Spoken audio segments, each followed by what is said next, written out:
Himalayan റേഞ്ചസിന് വേറെ തന്നെ ഒരു ക്യാപ്റ്റിവേറ്റിംഗ് പവർ ഉണ്ട്. ഒരിക്കൽ പോയാൽ നമുക്ക് വീണ്ടും വീണ്ടും ആ ഒരു ഹിമവാൻ നമ്മളിങ്ങനെ വിളിക്കുന്ന പോലെ തോന്നും. മാഗ്നറ്റ് അല്ലേ? ഒരു ഗ്രാമത്തിന്റെ പലായനത്തിൽ ഞാനും ഭാഗമാവാണ്. അവരുടെ കൂടെ എന്തോരു സ്നോയാ വരുന്നത്. ഇത്ര അട്ടിക്കൊക്കെ സ്നോ ഇങ്ങനെ പെയ്ത് മരിച്ചു പോകുന്നവരെ പേടിച്ചിട്ടുണ്ട്. ഏറ്റവും കൂടുതൽ മലയാളികളായിരിക്കും ആ കടകളുടെ മുമ്പിൽ ക്യൂ നിൽക്കാൻ ഉണ്ടാവുക എന്നുള്ളതാണ് ഏറ്റവും വലിയ രസം. ഒരു 1 മന്ത് തന്നെ 1-ാം പതിപ്പ്, 2-ാം പതിപ്പ്, 3-ാം പതിപ്പ്, 4-ാം പതിപ്പ്, അങ്ങനെ അത് കയറി അങ്ങ് പോയി. ഇതിനൊന്നും ഒരു സമയവും ആവശ്യമില്ല എന്ന് ഞാൻ മനസ്സിലാക്കി. സോഷ്യൽ മീഡിയ എന്ന് പറഞ്ഞ സാധനത്തിന് ഇത്രയും പവർ ഉണ്ട് എന്നുള്ളത്. മരിച്ച ആൾക്കാരെ -300 തണുപ്പ് സൂക്ഷിക്കുകയാണ്. 100 ഇയേഴ്സോ 200 ഇയേഴ്സോ കഴിഞ്ഞിട്ട് ശാസ്ത്രം പുരോഗമിച്ചിട്ട് മനുഷ്യന് ലൈഫ് കൊടുക്കാൻ പറ്റുന്നൊരു കാലം വന്നാൽ അന്ന് ഈ ബോഡി റിക്കവർ ചെയ്യാൻ വേണ്ടിയിട്ട് സൂക്ഷിച്ചു വെക്കുന്നുണ്ട്. Welcome to Jains podcast. ഇന്ന് എന്നോടൊപ്പം ഉള്ളത് വളരെ അമേസിംഗ് ആയിട്ടുള്ളൊരു പേഴ്സണാലിറ്റിയാണ്. അദ്ദേഹത്തിൻ്റെ പേര് നിസാർ ഇൽത്തുമിഷ് എന്നാണ്. അദ്ദേഹം 2024 SK പൊറ്റക്കാട് പുരസ്കാരം അദ്ദേഹത്തിൻ്റെ ബുക്കിന് ലഭിക്കുകയുണ്ടായി. ആ ബുക്കിൻ്റെ പേര് നൂറുൽ മുനീറുൽ പൂർണ്ണാനന്ദ എന്നാണ്. Just enjoy the episode. നമുക്കറിയാം, യാത്രകളെ ഇഷ്ടപ്പെടാത്ത ആരും തന്നെയില്ല. ഇപ്പോൾ കേരളത്തിലാണെങ്കിൽ പോകാനായിട്ട് ധാരാളം സ്ഥലങ്ങളുണ്ട്, ഇന്ത്യയിലാണെങ്കിൽ എത്രയോ സ്ഥലങ്ങളുണ്ട്, പാർക്കുകളുണ്ട്. പക്ഷെ ഇതെല്ലാം വിട്ടിട്ട് ഇൻ്റർനാഷണൽ ട്രിപ്പുകൾ പോകാം. പക്ഷെ ഇതെല്ലാം മാറ്റി വെച്ചിട്ട് ഹിമാലയ സെക്ടറിലെ കാശി അങ്ങനെയുള്ള ഒരു സെഗ്മെൻറ്റ് തിരഞ്ഞെടുക്കാനുള്ളൊരു കാരണം എന്താ? അതിനോടൊരു ക്യൂരിയോസിറ്റി തോന്നാൻ എന്താ കാര്യം? ഞാനങ്ങനെ ഈ ഹിമാലയം മാത്രം അല്ലെങ്കിൽ കാശിയോ രാമേശ്വരം അങ്ങനെയൊന്നുമല്ല. പലരും വിചാരിക്കുന്നത് ഞാനൊരു ആത്മീയ അന്വേഷകനായതുകൊണ്ടാണ് കാശി, ഋഷികേശ്, ഹരിദ്വാർ അങ്ങനെ പോകുന്നത്. അങ്ങനെയല്ല. പോകുന്ന സമയത്ത് എത്തിപ്പെടുന്നതാണ്. ഞാൻ അങ്ങനെ ഡെലിബറേറ്റ് ആയിട്ട് അവിടെ എത്തണം എന്ന് വിചാരിച്ച് പോയതല്ല ഈ യാത്രകളൊന്നും തന്നെ. പക്ഷെ പോകുന്ന സമയത്ത് ഹിമാലയൻ റേഞ്ചസിന് വേറെ തന്നെ ഒരു ക്യാപ്റ്റിവേറ്റിംഗ് പവർ ഉണ്ട്. അത് അവിടെ പോയ ആരോട് ചോദിച്ചാലും അറിയാം. ഒരിക്കൽ പോയാൽ നമുക്ക് വീണ്ടും വീണ്ടും ആ ഒരു ഹിമവാൻ നമ്മളിങ്ങനെ വിളിക്കുന്ന പോലെ തോന്നും. മാഗ്നറ്റ് അല്ലേ? അതായത് നമ്മൾ കണ്ടു പരിചയമില്ലാത്തൊരു പ്രദേശമാണ്. നമുക്ക് കേരളത്തിൻ്റെ ഭൂപ്രകൃതി വെച്ചിട്ട് ഇവിടെ മഞ്ഞോ അങ്ങനത്തെ സംഗതികളൊന്നും ഇല്ല. പക്ഷെ നമ്മൾ ആദ്യമായിട്ട് മഞ്ഞ് കാണുന്നതും മഞ്ഞിൻ്റെ പർവ്വതങ്ങൾ കാണുന്നതൊക്കെ ഹിമാലയൻ റേഞ്ചസ് കയറുമ്പോഴാണ്. അപ്പോൾ ആ സമയത്ത് എനിക്ക് അല്ലാതെ തന്നെ ഞാൻ ഇഷ്ടംപോലെ യാത്ര ചെയ്തിട്ടുണ്ട്. ഔട്ട്സൈഡ് ഇന്ത്യ ആണെങ്കിലും അല്ലാതെ ഈ പറഞ്ഞതൊന്നും അല്ലാത്ത ഊട്ടി, കൊടൈക്കനാൽ പോലത്തെ അങ്ങനത്തെ ലക്ഷറിയസ് ആയിട്ടുള്ള, അതായത് റിലാക്സിങ് ആയിട്ടുള്ള സ്പോട്ടിലും പോയിട്ടുണ്ട്.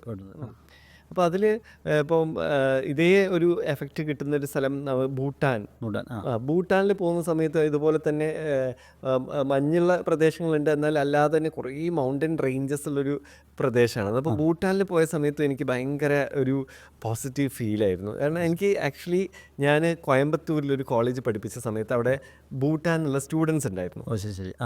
അപ്പോൾ അവരെ പഠിപ്പിച്ച സമയത്ത് അവരാണ് എന്നോട് പറയുന്നത്, സാർ നിങ്ങൾ ഒരു പ്രാവശ്യം ഭൂട്ടാനിൽ വരണം ഞങ്ങൾ, അങ്ങനെ പറഞ്ഞിട്ട് അവർ ഇൻവൈറ്റ് ചെയ്തു ഭൂട്ടാനിലേക്ക്. അങ്ങനെയാണ് ഞാൻ ഭൂട്ടാനിൽ പോകുന്നതും.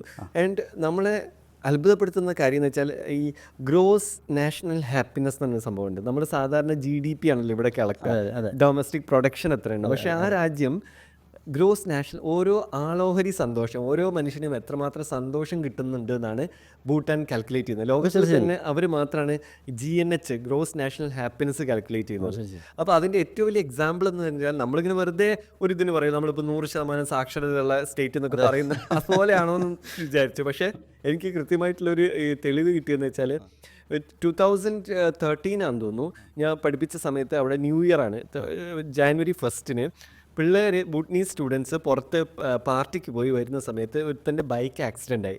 അപ്പോൾ ആ പയ്യൻ്റെ കാലിൻ്റെ ഇവിടെ ഇങ്ങനെ ഭയങ്കരമായിട്ട് ഫ്രാക്ചർ പറ്റി അറ്റുപോകുന്ന രീതിയിലായിരുന്നു. അപ്പോൾ അവൻ ഇൻ്റർനാഷണൽ സ്റ്റുഡൻ്റ് ആണല്ലോ. അപ്പോൾ അവന് തിരിച്ച് ഭൂട്ടാനിലേക്ക് പറഞ്ഞേക്കണം എന്ന് അവൻ്റെ പാരൻസൊക്കെ പറഞ്ഞു. പക്ഷെ അവന് യാത്ര ചെയ്യാൻ പറ്റുന്നൊരു സിറ്റുവേഷൻ ആയിരുന്നില്ല.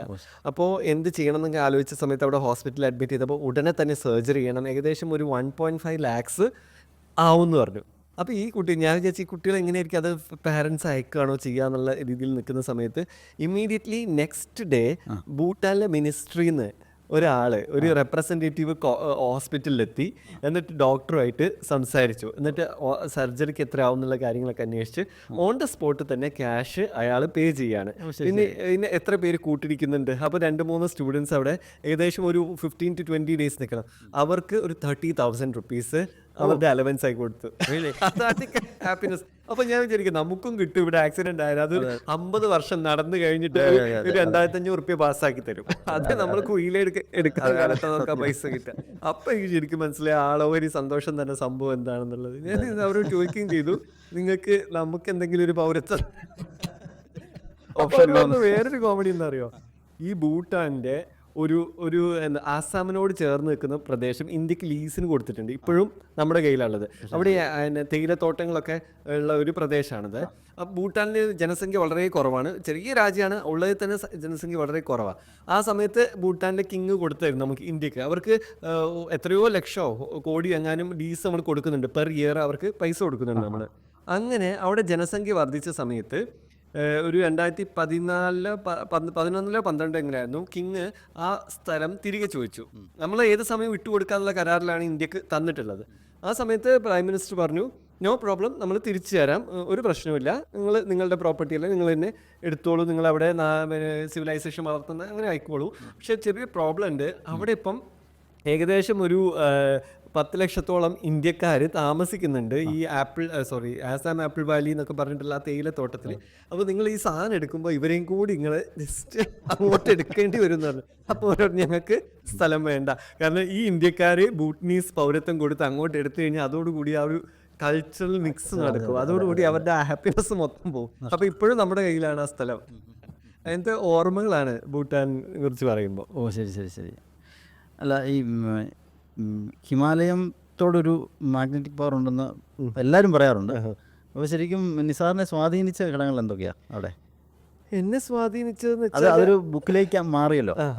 അത് കോൺഷ്യസ്ലി ഒരു ബുക്ക് എഴുതണം എന്ന് വിചാരിച്ച് എഴുതിയല്ലോ. അല്ല അവിടെ യാത്രകൾ പകർത്തണം തോന്നി. അതെ അല്ലേ? അത് ഞാൻ ഒരു യാത്രാവിവരണം എഴുതുന്ന രീതിയിലല്ല ഞാൻ ചെയ്തിട്ടുള്ളത്. അതിൻ്റെ എലമെൻറ്റ്സ് എവിടെയൊക്കെയാണ് ചേർക്കാൻ പറ്റുന്നത് അവിടെയൊക്കെ ഞാനിങ്ങനെ വിദഗ്ധമായിട്ട് ചേർത്തിട്ടുള്ളതാണ്. അപ്പോൾ അവിടെ പോയ ആൾക്കാർക്കേ അറിയുള്ളൂ അതിൻ്റെ ഒരു പവർ എന്താണെന്നുള്ളത്. നമുക്ക് ഭയങ്കര കഠിനമായ തണുപ്പാണ്, എല്ലാം ഉണ്ട്, പക്ഷേ എന്തോ ഒരു പീസ്ഫുൾനെസ് നമുക്ക് അവിടെ ഫീൽ ചെയ്യും. അതിൽ റിലീജിയസ് എലമെൻറ്റ്സ് ഒന്നുമില്ല, പക്ഷെ നമുക്കൊരു ശാന്തി, വേറെ ഒന്നും ഇല്ല അവിടെ. ഈ ധവളിമ മീൻസ് വൈറ്റ്, അത് മാത്രം. അത് ഭ്രാന്തും ഔട്ട്. ഒരുപാട് വൈറ്റ് കണ്ടാൽ ഒരു ടോർച്ചറിങ്ങിന്റെ ഭാഗമാണെന്ന് പറയുന്നത് കേൾക്കാം. പക്ഷെ എന്തോ അവിടെയുള്ള മനുഷ്യന്മാരുടെ മുഖത്തൊക്കെ ഒരു ഭയങ്കരമായിട്ടുള്ളൊരു ഒരു കണ്ടന്റ്മെന്റ് എന്നൊക്കെ പറയും, ആത്മതൃപ്തി എന്നൊക്കെ പറയും, സംതൃപ്തി, അത് ഫീൽ ചെയ്തായിട്ട് കണ്ടിട്ടുണ്ട്. അത് അവിടെ പോകുന്ന സമയത്ത് നമുക്ക് ഫീൽ ചെയ്യാറുണ്ട്. ശരിക്കും ഈ ആചാരങ്ങളും അനുഷ്ഠാനങ്ങളും മനുഷ്യനെ എംപവർ ചെയ്യാനായിട്ട് സഹായിക്കുന്നുണ്ടോ? എംപവർ ചെയ്യാന്ന് വെച്ചാൽ ആചാരങ്ങളും എംപവർമെന്റ് എന്ന രീതിയിൽ പൈസ ഉണ്ടാക്കാൻ സഹായിക്കുന്നുണ്ട്. ആചാരങ്ങളും അനുഷ്ഠാനങ്ങളും കണ്ടമാനം പൈസ കീശലാക്കാൻ ഓരോ മതക്കാരെയും സഹായിക്കുന്നുണ്ട്. ഈ ആചാരവും അനുഷ്ഠാനവും എന്ന് നിൽക്കുന്നോ അതോടുകൂടി പലരും പട്ടിണിയാവും. ദൈവം പട്ടിണിയാവുമോ എന്നറിയില്ല. കാരണം എന്താ അറിയോ, ദൈവത്തിന് വേണ്ടിയിട്ടാണല്ലോ ഈ പറഞ്ഞ പൈസ. ഓക്കെ, ഇന്ന പൂജയ്ക്ക് ഇന്ന നേർച്ചയ്ക്ക് ഇന്നത് എന്ന് പറഞ്ഞിട്ട് ഒരു ലിസ്റ്റ് തന്നെ ഉണ്ടല്ലോ. വഴിപാടുകൾക്കൊരു ലിസ്റ്റ് ഉണ്ട്, നേർച്ചകൾക്കൊരു ലിസ്റ്റ് ഉണ്ട്. ഇതൊക്കെയും ആർക്കാ? ദൈവത്തിന് വേണ്ടിയിട്ടാണെന്നാണ് പറയുന്നത്. നമ്മൾ പരീക്ഷ പാസ്സാവാൻ ദൈവത്തിന് വേണ്ടിയിട്ട് ഇത്ര നമ്മൾ ഡൊണേറ്റ് ചെയ്യുന്നു. അപ്പോൾ ഈ ആചാരങ്ങളും അനുഷ്ഠാനങ്ങളൊക്കെ നിന്ന് പോയാൽ ദൈവം പട്ടിണിയാവില്ല, പക്ഷെ ഇതുമായിട്ട് ജീവിക്കുന്ന മനുഷ്യന്മാർ പട്ടിണിയായി പോകും. അതാണ് പ്രയാസം. ഞാൻ മനസ്സിലാക്കിയത് ഈ ആചാരങ്ങളും അനുഷ്ഠാനങ്ങളും അല്ലെങ്കിൽ നിത്യേന അനുഷ്ഠിച്ചു പോകുന്ന ചില സമ്പ്രദായങ്ങളായിക്കോട്ടെ, എന്തും ആയിക്കോട്ടെ, ഇതൊക്കെ ഒരു കാലഘട്ടത്തിൽ മനഃശാസ്ത്രത്തിൻ്റെ ഭാഗമായിട്ട് ഉപയോഗിച്ചതാണെന്നാണ് ഞാൻ വിശ്വസിക്കുന്നത്. അത് പക്ഷേ കാലം പഴകുന്തോറും അത് അപ്ഡേറ്റ് ചെയ്യാനായിട്ട് മറന്നു, അല്ലെങ്കിൽ അതിനൊരു ശ്രമം നടന്നിട്ടില്ല. അപ്പം മറ്റ് പല ആചാരങ്ങളും ഒരു കോമഡിയായിട്ട് നമുക്കിപ്പോൾ തോന്നാം. ശരിയല്ലേ? അതെ. കാരണം പക്ഷെ അതിൽ നമുക്കൊന്നും കമന്റ് ചെയ്യാൻ പറ്റില്ല, കാരണം അത്രയും അന്ധമായിട്ട് ഫോളോ ചെയ്യുന്ന മനുഷ്യന്മാരാ. അവരോട് നമ്മൾ പറയാ ഏതോ നൂറ്റാണ്ടിലെ ആചാരം ഇപ്പൊ നിങ്ങൾ ചെയ്യരുതെന്ന് പറഞ്ഞാൽ വിശ്വാസം എന്നുള്ള എലമെന്റ് ഭയങ്കര, എസ്പെഷ്യലി ഇന്ത്യ പോലത്തെ അത്രയും ഡൈവേഴ്സ് ആയിട്ടുള്ള റിലീജിയനും ആചാരങ്ങളും അനുഷ്ഠാനങ്ങളും ഉള്ള ഒരു രാജ്യത്ത് ഒരാൾ ചെന്ന് മറ്റൊരു മതത്തെ അല്ലെ അയാൾ തന്നെ പറയുകയാണെങ്കിൽ തന്നെ ഭയങ്കര പ്രശ്നമാണ്. അപ്പോൾ പലരും പറയുന്നു ഇതൊക്കെ ആചാരങ്ങളാണ്. ഇതുപോലെ തന്നെ ആചാരമായിരുന്നു സതിയൊക്കെ, അതൊക്കെ നിർത്തലാക്കിയതല്ലോ. അന്നത്തെ കാലത്ത് അത് അനുഷ്ഠിക്കേണ്ട ഒരു കർമ്മമായിരുന്നു സതി. അപ്പൊ അന്നത്തെ ആൾക്കാർ പറയും ഓക്കെ അത് ലെറ്റ് ഇറ്റ്, ഞാനങ്ങനെ പറഞ്ഞിട്ടുണ്ട് ലെറ്റ് ഇറ്റ് ഫോളോ എന്നൊക്കെ. പക്ഷേ അത് ഞാൻ എൻ്റെ ഗതികേട് കൊണ്ട് പറഞ്ഞത്. കാരണം എന്തെങ്കിലും നമ്മൾ പറഞ്ഞ അപ്പൊ അത് മതത്തിന്റെ പേരിലേക്ക് എടുക്കുക. ഇവനൊരു മേത്തൻ അല്ലെങ്കിൽ ഒരു മുസ്ലിം, ഇവൻ എന്തിനാ ഇത് എന്ന് പറയുന്നത്, ഇവന് നിന്റെ മതത്തിൽ ഒക്കെ തികഞ്ഞിട്ടാണ്, ഞാൻ അങ്ങനെ എൻ്റെ മതം തികഞ്ഞാണെന്നൊന്നും പറഞ്ഞിട്ടല്ല. ഞാൻ കുംഭമേളയെ കുറിച്ച് വീഡിയോ ഇട്ടപ്പോഴാണ് അതിന് ആൾക്കാരെ പ്രതികരിച്ചത്. ഈ ഹിമാലയ യാത്രകളിൽ ഈ അഘോരികളെ കാണാനായിട്ട് ഇടയായിട്ടുണ്ടോ? അങ്ങനെ ഒരു സംഭവം ഉണ്ടോ? ആക്ച്വലി സംഭവമൊക്കെ ഉണ്ട്, പക്ഷേ എനിക്കറിയില്ല കേട്ടോ അഘോരികൾ ഞാൻ ഒരിക്കലും പറയാറില്ല ഞാൻ കണ്ട് എന്നുള്ളത്. ചിലപ്പോൾ കണ്ടിട്ടുണ്ടാവാം, പക്ഷേ അഘോരിയാണെന്ന് പറഞ്ഞു എന്നെ സമീപിച്ച മനുഷ്യന്മാരൊന്നും അഘോരികളല്ല എന്നാണ് ഞാൻ മനസ്സിലാക്കിയിട്ടുള്ളത്. അതായത് ഞാൻ അഘോരിയാണ്, എനിക്കൊരു 10 റുപ്യ പക്ഷേ എന്ന് പറഞ്ഞു വരുന്ന മനുഷ്യന്മാരൊന്നും അഘോരികളായിരിക്കില്ല. അവരുണ്ടാവും, അവരെവിടെയെങ്കിലുമൊക്കെ മാറിയിരുന്നിട്ട് ഈ മനുഷ്യൻ്റെ far away from the madding crowd എന്നൊക്കെ പറയും പോലെ ഈ ഭ്രാന്ത് പിടിച്ച സമൂഹത്തിൽ നിന്ന് ചിലപ്പോൾ അവരെ ഇങ്ങനെ മാറിയിരുന്നിട്ട് ചിലപ്പോൾ ഈ ലോകം ആസ്വദിക്കുന്നുണ്ടാവാം എന്ന് ഞാൻ വിചാരിക്കുന്നു. ഓക്കെ, അങ്ങനെ ഒരു അങ്ങനെ കുറേ ആളുകളുണ്ടെന്ന് വിശ്വസിക്കുന്ന ഒരു വിഭാഗം അഘോരികളുണ്ട്, അഘോര സാധനയുണ്ട്, അതിൻ്റെ രീതിയിൽ തുടർന്ന് പോകുന്ന ആൾക്കാരൊക്കെ ഉണ്ട്. അതൊന്നും ഇല്ലാത്തതല്ല. പക്ഷേ ഈ പറഞ്ഞ പോലെ നമ്മൾ കാണുന്ന പ്രകടമായി കാണുന്ന 99% ആൾക്കാരും ഇതിൻ്റെ പേരിൽ മുതലെടുക്കുന്ന മനുഷ്യന്മാരാണ് എന്നാണ് ഞാൻ മനസ്സിലാക്കിയിട്ടുള്ളത്. ഇപ്പം പല സ്ഥലങ്ങളിലൂടെയും നിസാർ യാത്ര ചെയ്തിട്ടുണ്ടല്ലോ. അപ്പോൾ ഞാൻ ഇവിടെ മുമ്പ് വന്നിട്ടുണ്ടല്ലോ, ഞാൻ ഇവിടെ ഇരുന്നിട്ടുണ്ടല്ലോ, അങ്ങനെ ഒരു ഫീൽ ഉണ്ടായിട്ടുണ്ടോ? ഉണ്ടായിട്ടുണ്ട്. അത് യാത്രയിൽ മാത്രമല്ല, പല ഈ നാട്ടിൽ തന്നെ പല സിറ്റുവേഷൻസും എനിക്ക് അങ്ങനെ വരാറുണ്ട്. ചിലപ്പോൾ നമ്മളൊരു സ്ഥലത്തേക്ക് പോവുകയാണെങ്കിൽ ആ വഴി ഫസ്റ്റ് പോവായിരിക്കും, പക്ഷെ അപ്പോഴും എനിക്ക് തോന്നിയിട്ട് ഇതിൽ ഞാൻ വന്നിട്ടുണ്ടല്ലോ, ഇവിടെ ഇങ്ങനെ ഈ ബിൽഡിംഗ് എനിക്ക് അറിയാലോ എന്നൊക്കെ എനിക്ക് തോന്നിയിട്ടുണ്ട്. അപ്പോൾ ഞാൻ വിചാരിക്കും ഇത് എന്തായിരിക്കും അങ്ങനെ പൂർവ്വജന്മത്തിലെങ്ങാനും വന്നിട്ട്. എനിക്കാണെങ്കിൽ പൂർവ്വജന്മവും ഇല്ല. നമ്മളെ വിശ്വാസപ്രകാരം നമുക്ക് ഒരൊറ്റ ജന്മേ ഉള്ളൂ. അപ്പോൾ അങ്ങനെയൊക്കെ കൺഫ്യൂസിങ്. ചിലർ അയാൾ അടുത്തത് പറയാൻ പോകുന്ന ഡയലോഗ് എന്താന്ന് വരെ എനിക്ക് ചിലപ്പോൾ ഓർമ്മയിൽ വരാറുണ്ട്. അത് സംഭവിച്ചിട്ടുണ്ട്. അയാൾ ഇങ്ങനെ പറയും നെക്സ്റ്റ് എന്നുള്ളത് എനിക്ക് തോന്നിയിട്ടുണ്ട്. അങ്ങനെ ഒരു ഇൻസിഡന്റ് ഷെയർ ചെയ്യാൻ പറ്റുമോ? ഷെയർ ചെയ്യാന്ന് എനിക്കറിയില്ല, പക്ഷെ അതായത് നമ്മളിപ്പോൾ ഇങ്ങനെ സംസാരിക്കുന്നതൊക്കെ ഞാൻ മുമ്പ് ചെയ്തിട്ടുണ്ട്. അത് ആവർത്തിക്കപ്പെടുകയാണെന്ന് എനിക്ക് തോന്നിയിട്ടുണ്ട്. അത് പക്ഷെ ആർക്കും ഒന്ന് പറഞ്ഞു കൊടുത്താലൊന്നും അത് മനസ്സിലാക്കാൻ പറ്റും എനിക്ക് തോന്നുന്നില്ല. ചിലവർക്ക് ഉണ്ടാകാൻ മതി അങ്ങനത്തെ ഒരു സെക്കൻഡുകളെ നിൽക്കത്തുള്ളൂ, ഒരു 10 സെക്കൻഡ് മാത്രമേ നിൽക്കുള്ളൂ. ഇത് എൻ്റെ ദിവ്യത്വം കൊണ്ട് പറയുന്ന ഒന്നല്ല കേട്ടോ, അതെന്തോ ഒരു സൈക്കോളജിക്കൽ ഫാക്റ്റ് ആയിരിക്കാം. അപ്പം പൂർവ്വജന്മത്തെ തേടി യാത്ര ചെയ്യുന്നുണ്ടോ, അതോ അങ്ങനത്തെ വിശ്വാസങ്ങളുണ്ടോ? പൂർവ്വജന്മം ഉണ്ടോയെന്നൊന്നും എനിക്കറിയാം. എനിക്ക് ഇനിയൊരു ജന്മം കൂടി ഉണ്ടായിരുന്നെങ്കിൽ ആഗ്രഹമുണ്ട്. അങ്ങനെയല്ല, എന്നാലും വന്നിട്ട് പറയാലോ ആൾക്കാരോട് എന്തായിരുന്നു. അതെ, ഇനിയൊരു ജന്മം ഉണ്ടെങ്കിൽ ആരായിട്ട് ജനിക്കാനാണ് ആഗ്രഹം? അതൊരു ട്രിക്കി ക്വസ്റ്റ്യൻ ആണത്. എന്തായിട്ടാണ് ഞാൻ അങ്ങനെ കുറേ ആലോചിക്കും, പക്ഷിയാവണോ തിമിംഗലമാണോ, പക്ഷെ എങ്ങനെയായാലും മനുഷ്യനോളം സുപ്പീരിയർ ആയിട്ടുള്ള ഒരു റേസ് ഇല്ല എന്നാണ് ഞാൻ മനസ്സിലാക്കുന്നത്. സിംഹമായാലും വിചാരിക്കും, ചിലപ്പോൾ ആനയെ, പക്ഷെ അതിനൊക്കെ കൺട്രോൾ ചെയ്യുന്നത് ഫൈനലി മനുഷ്യനാണ്. അതിലേക്ക് തന്നെ എത്തിപ്പെടുന്നത്. അതെ, അപ്പം മനുഷ്യനായിട്ട് തന്നെ, നിസാറായിട്ട് തന്നെ ജനിക്കണം. വേണ്ട. ലതാ മങ്കേഷ്കറിനോട് ചോദിച്ചിട്ടുണ്ടായിരുന്നു അടുത്ത ജന്മത്തിൽ ആരായി ജനിക്കണം. അപ്പോൾ അവർ പറയുന്നുണ്ട് എനിക്ക് ലതാ മങ്കേഷ്കറായി ജനിക്കേണ്ടെന്ന്. ഏതെങ്കിലും ഒരു പോപ്പുലർ അല്ലാത്ത രീതിയിലുള്ള ഒരു അപ്പോൾ ഞാൻ പോപ്പുലർ ആയി എന്നല്ല പറയുന്നത്. അപ്പോൾ ഓരോരുത്തരുടെ ലൈഫിലും എന്താണെന്നുള്ള അവർക്ക് ആ ജീവിക്കുന്നവർക്ക് മാത്രമേ മനസ്സിലാവൂ. ലതാ മങ്കേഷ്കർ നമുക്ക് ഭാരത് രത്ന കിട്ടിയിട്ടുണ്ട്, ലോകത്തെമ്പാടും ഫാൻസുള്ള, അത്രയും പൈസയും അത്രയും പ്രശസ്തിയുള്ള ഒരു ലേഡിയാണ്. അവർ പറയുന്നത് എനിക്ക് ഈ ജന്മം വേണ്ട, ഇനഫ് എന്നാണ് അവർ പറഞ്ഞത്. അതുപോലെ അപ്പോൾ ഇനി നെക്സ്റ്റ് ഈ ജന്മം ഏതായാലും കിട്ടിയല്ലോ, ഇനി നെക്സ്റ്റ് അത് ട്രൈ ചെയ്ത് നോക്കാം. പിന്നെ ഞാനും യാത്രകളെ ഇഷ്ടപ്പെടുന്ന ആളാണ്. ഞാൻ കുറേ അധികം നാൾ മൂവാമ്പികയിൽ കുറേ കാലം ഉണ്ടായിരുന്നു. 1 വർഷത്തോളം തുടർച്ചയായിട്ട് സ്റ്റേ ചെയ്യുകയുണ്ടായി. അപ്പോൾ ആ സമയത്ത് ഞാൻ രാവിലെ 2:45 എഴുന്നേൽക്കും. 3 മണിക്ക് സൗവർണിയ നദിയുണ്ടല്ലോ, അവിടെ പോയി കുളിക്കും. അതിൽ 3:30 ബ്രീത്തിങ് എക്സസൈസ്, പ്രാണായാമം, പിന്നെ ചാൻറ്റിങ്, അങ്ങനത്തെ കാര്യങ്ങളൊക്കെ ചെയ്യും. റിച്വൽസുമായിട്ട് ബന്ധപ്പെട്ട് ഫോളോ ചെയ്യുന്നൊരു കാലഘട്ടം ഉണ്ടായിരുന്നു. അപ്പോൾ ശരിക്കും എൻ്റെ ജീവിതത്തിൽ ഏറ്റവും സുവർണ്ണ കാലഘട്ടം എന്ന് ചോദിച്ചു കഴിഞ്ഞാൽ എനിക്ക് പറയാൻ പറ്റുന്നത് മാത്രമാണ്, വേറൊന്നുമല്ല. അപ്പം അങ്ങനെ നിസാറിന് ഏറ്റവും പ്രിയപ്പെട്ടതായിട്ടുള്ള ഓർമ്മകൾ എന്തെങ്കിലും യാത്രയിൽ നിന്ന് കിട്ടിയിട്ടുണ്ടോ? ഒരിക്കലും നമ്മൾ മറക്കാനിടയില്ലാത്ത കുറേ ഉണ്ട്. അതായത് എനിക്ക് ഓരോ യാത്രയും ഭയങ്കര പ്രഷ്യസാണ്. അത് എത്ര വലിയ യാത്ര ചെറിയ യാത്ര എന്നൊന്നുമില്ല. യാത്ര ചെയ്യാൻ ആ ഒരു മൊമെൻ്റ് ഞാൻ ഈ വേൾഡിൽ നിന്ന് മാറാറുണ്ട്. ആ സമയത്ത് ഞാൻ ഈ വേൾഡായിട്ട് കണക്റ്റഡ് അല്ല. പലപ്പോഴും എൻ്റെ വീട്ടുകാരൊക്കെ വിളിച്ച് തന്നെ ഞാൻ ഫോൺ എടുക്കാറൊന്നുമില്ല, കാരണം ഞാൻ വേറൊരു വേൾഡിലായിരിക്കും ആ സമയത്ത് ഉണ്ടാവുക. അപ്പോൾ ആ വേൾഡിൽ ഇമേഴ്സ്ഡ് ആയിട്ട് നിൽക്കാനാണ് ഞാൻ ആഗ്രഹിക്കാറുള്ളത്. അപ്പോൾ എൻ്റെ വൈഫ് എപ്പോഴും ചോദിക്കും ഫോട്ടോ എടുത്തുകൂടെ ഇരുന്നോ, അവൾക്ക് എപ്പോൾ നോക്കിയാലും എവിടെ പോയാലും അവൾ ക്യാപ്ചർ ചെയ്യാനുള്ള എല്ലാവരും അങ്ങനെ തന്നെയാണ് ഇന്നത്തെ കാലത്ത്. പക്ഷെ ഞാൻ അവൾ പറയും എന്തിനാ ഇങ്ങനെ ഫോട്ടോ എടുത്തിട്ട് ഇത്. ഞാൻ ഈ ഇൻസ്റ്റഗ്രാമിൽ വരുന്നവരെ ഞാൻ ഫോട്ടോസോ വീഡിയോസോ ഒന്നും എടുത്തിട്ടില്ല. എൻ്റെ 90% യാത്രകളും ആരും അറിഞ്ഞിട്ടില്ല. ഞാൻ രഹസ്യമായിട്ട് ചെയ്തൊരു യാത്രകളാണ്. അപ്പോൾ പിന്നെ അവൾ എന്നോട് പറഞ്ഞത് ഇതൊക്കെ സൂക്ഷിച്ച് വെക്കേണ്ട, പിന്നീട് എപ്പോഴെങ്കിലും ഓർക്കണമെങ്കിൽ ഫോട്ടോഗ്രാഫ്സ് നിർബന്ധമാണെന്നൊക്കെ പറഞ്ഞതിന് ശേഷം ഞാൻ ഫോട്ടോ എടുക്കും. എന്നാലും ഞാൻ അത്ര കൺസേൺഡ് ഒന്നുമല്ല ഫോട്ടോ എടുക്കുന്നതിലൊന്നും.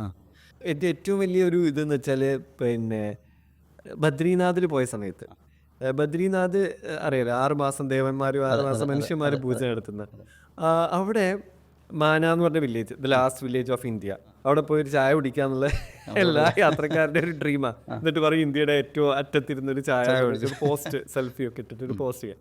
അങ്ങനെ മാനയിൽ പോയി പോകുന്ന സമയത്ത് എന്താ വെച്ചാൽ ലാസ്റ്റാണ് അവിടേക്ക് പെർമിഷൻ സെപ്റ്റംബറോട് കൂടിയാണോ ഓഗസ്റ്റ് ലാസ്റ്റ് ഇങ്ങനെ ക്ലോസ് ചെയ്യുക അവിടെ. ആ ക്ലോസിങ്ങിന് തൊട്ട് മുമ്പാണ് കടത്തി വിട്ടിട്ടുള്ളത്.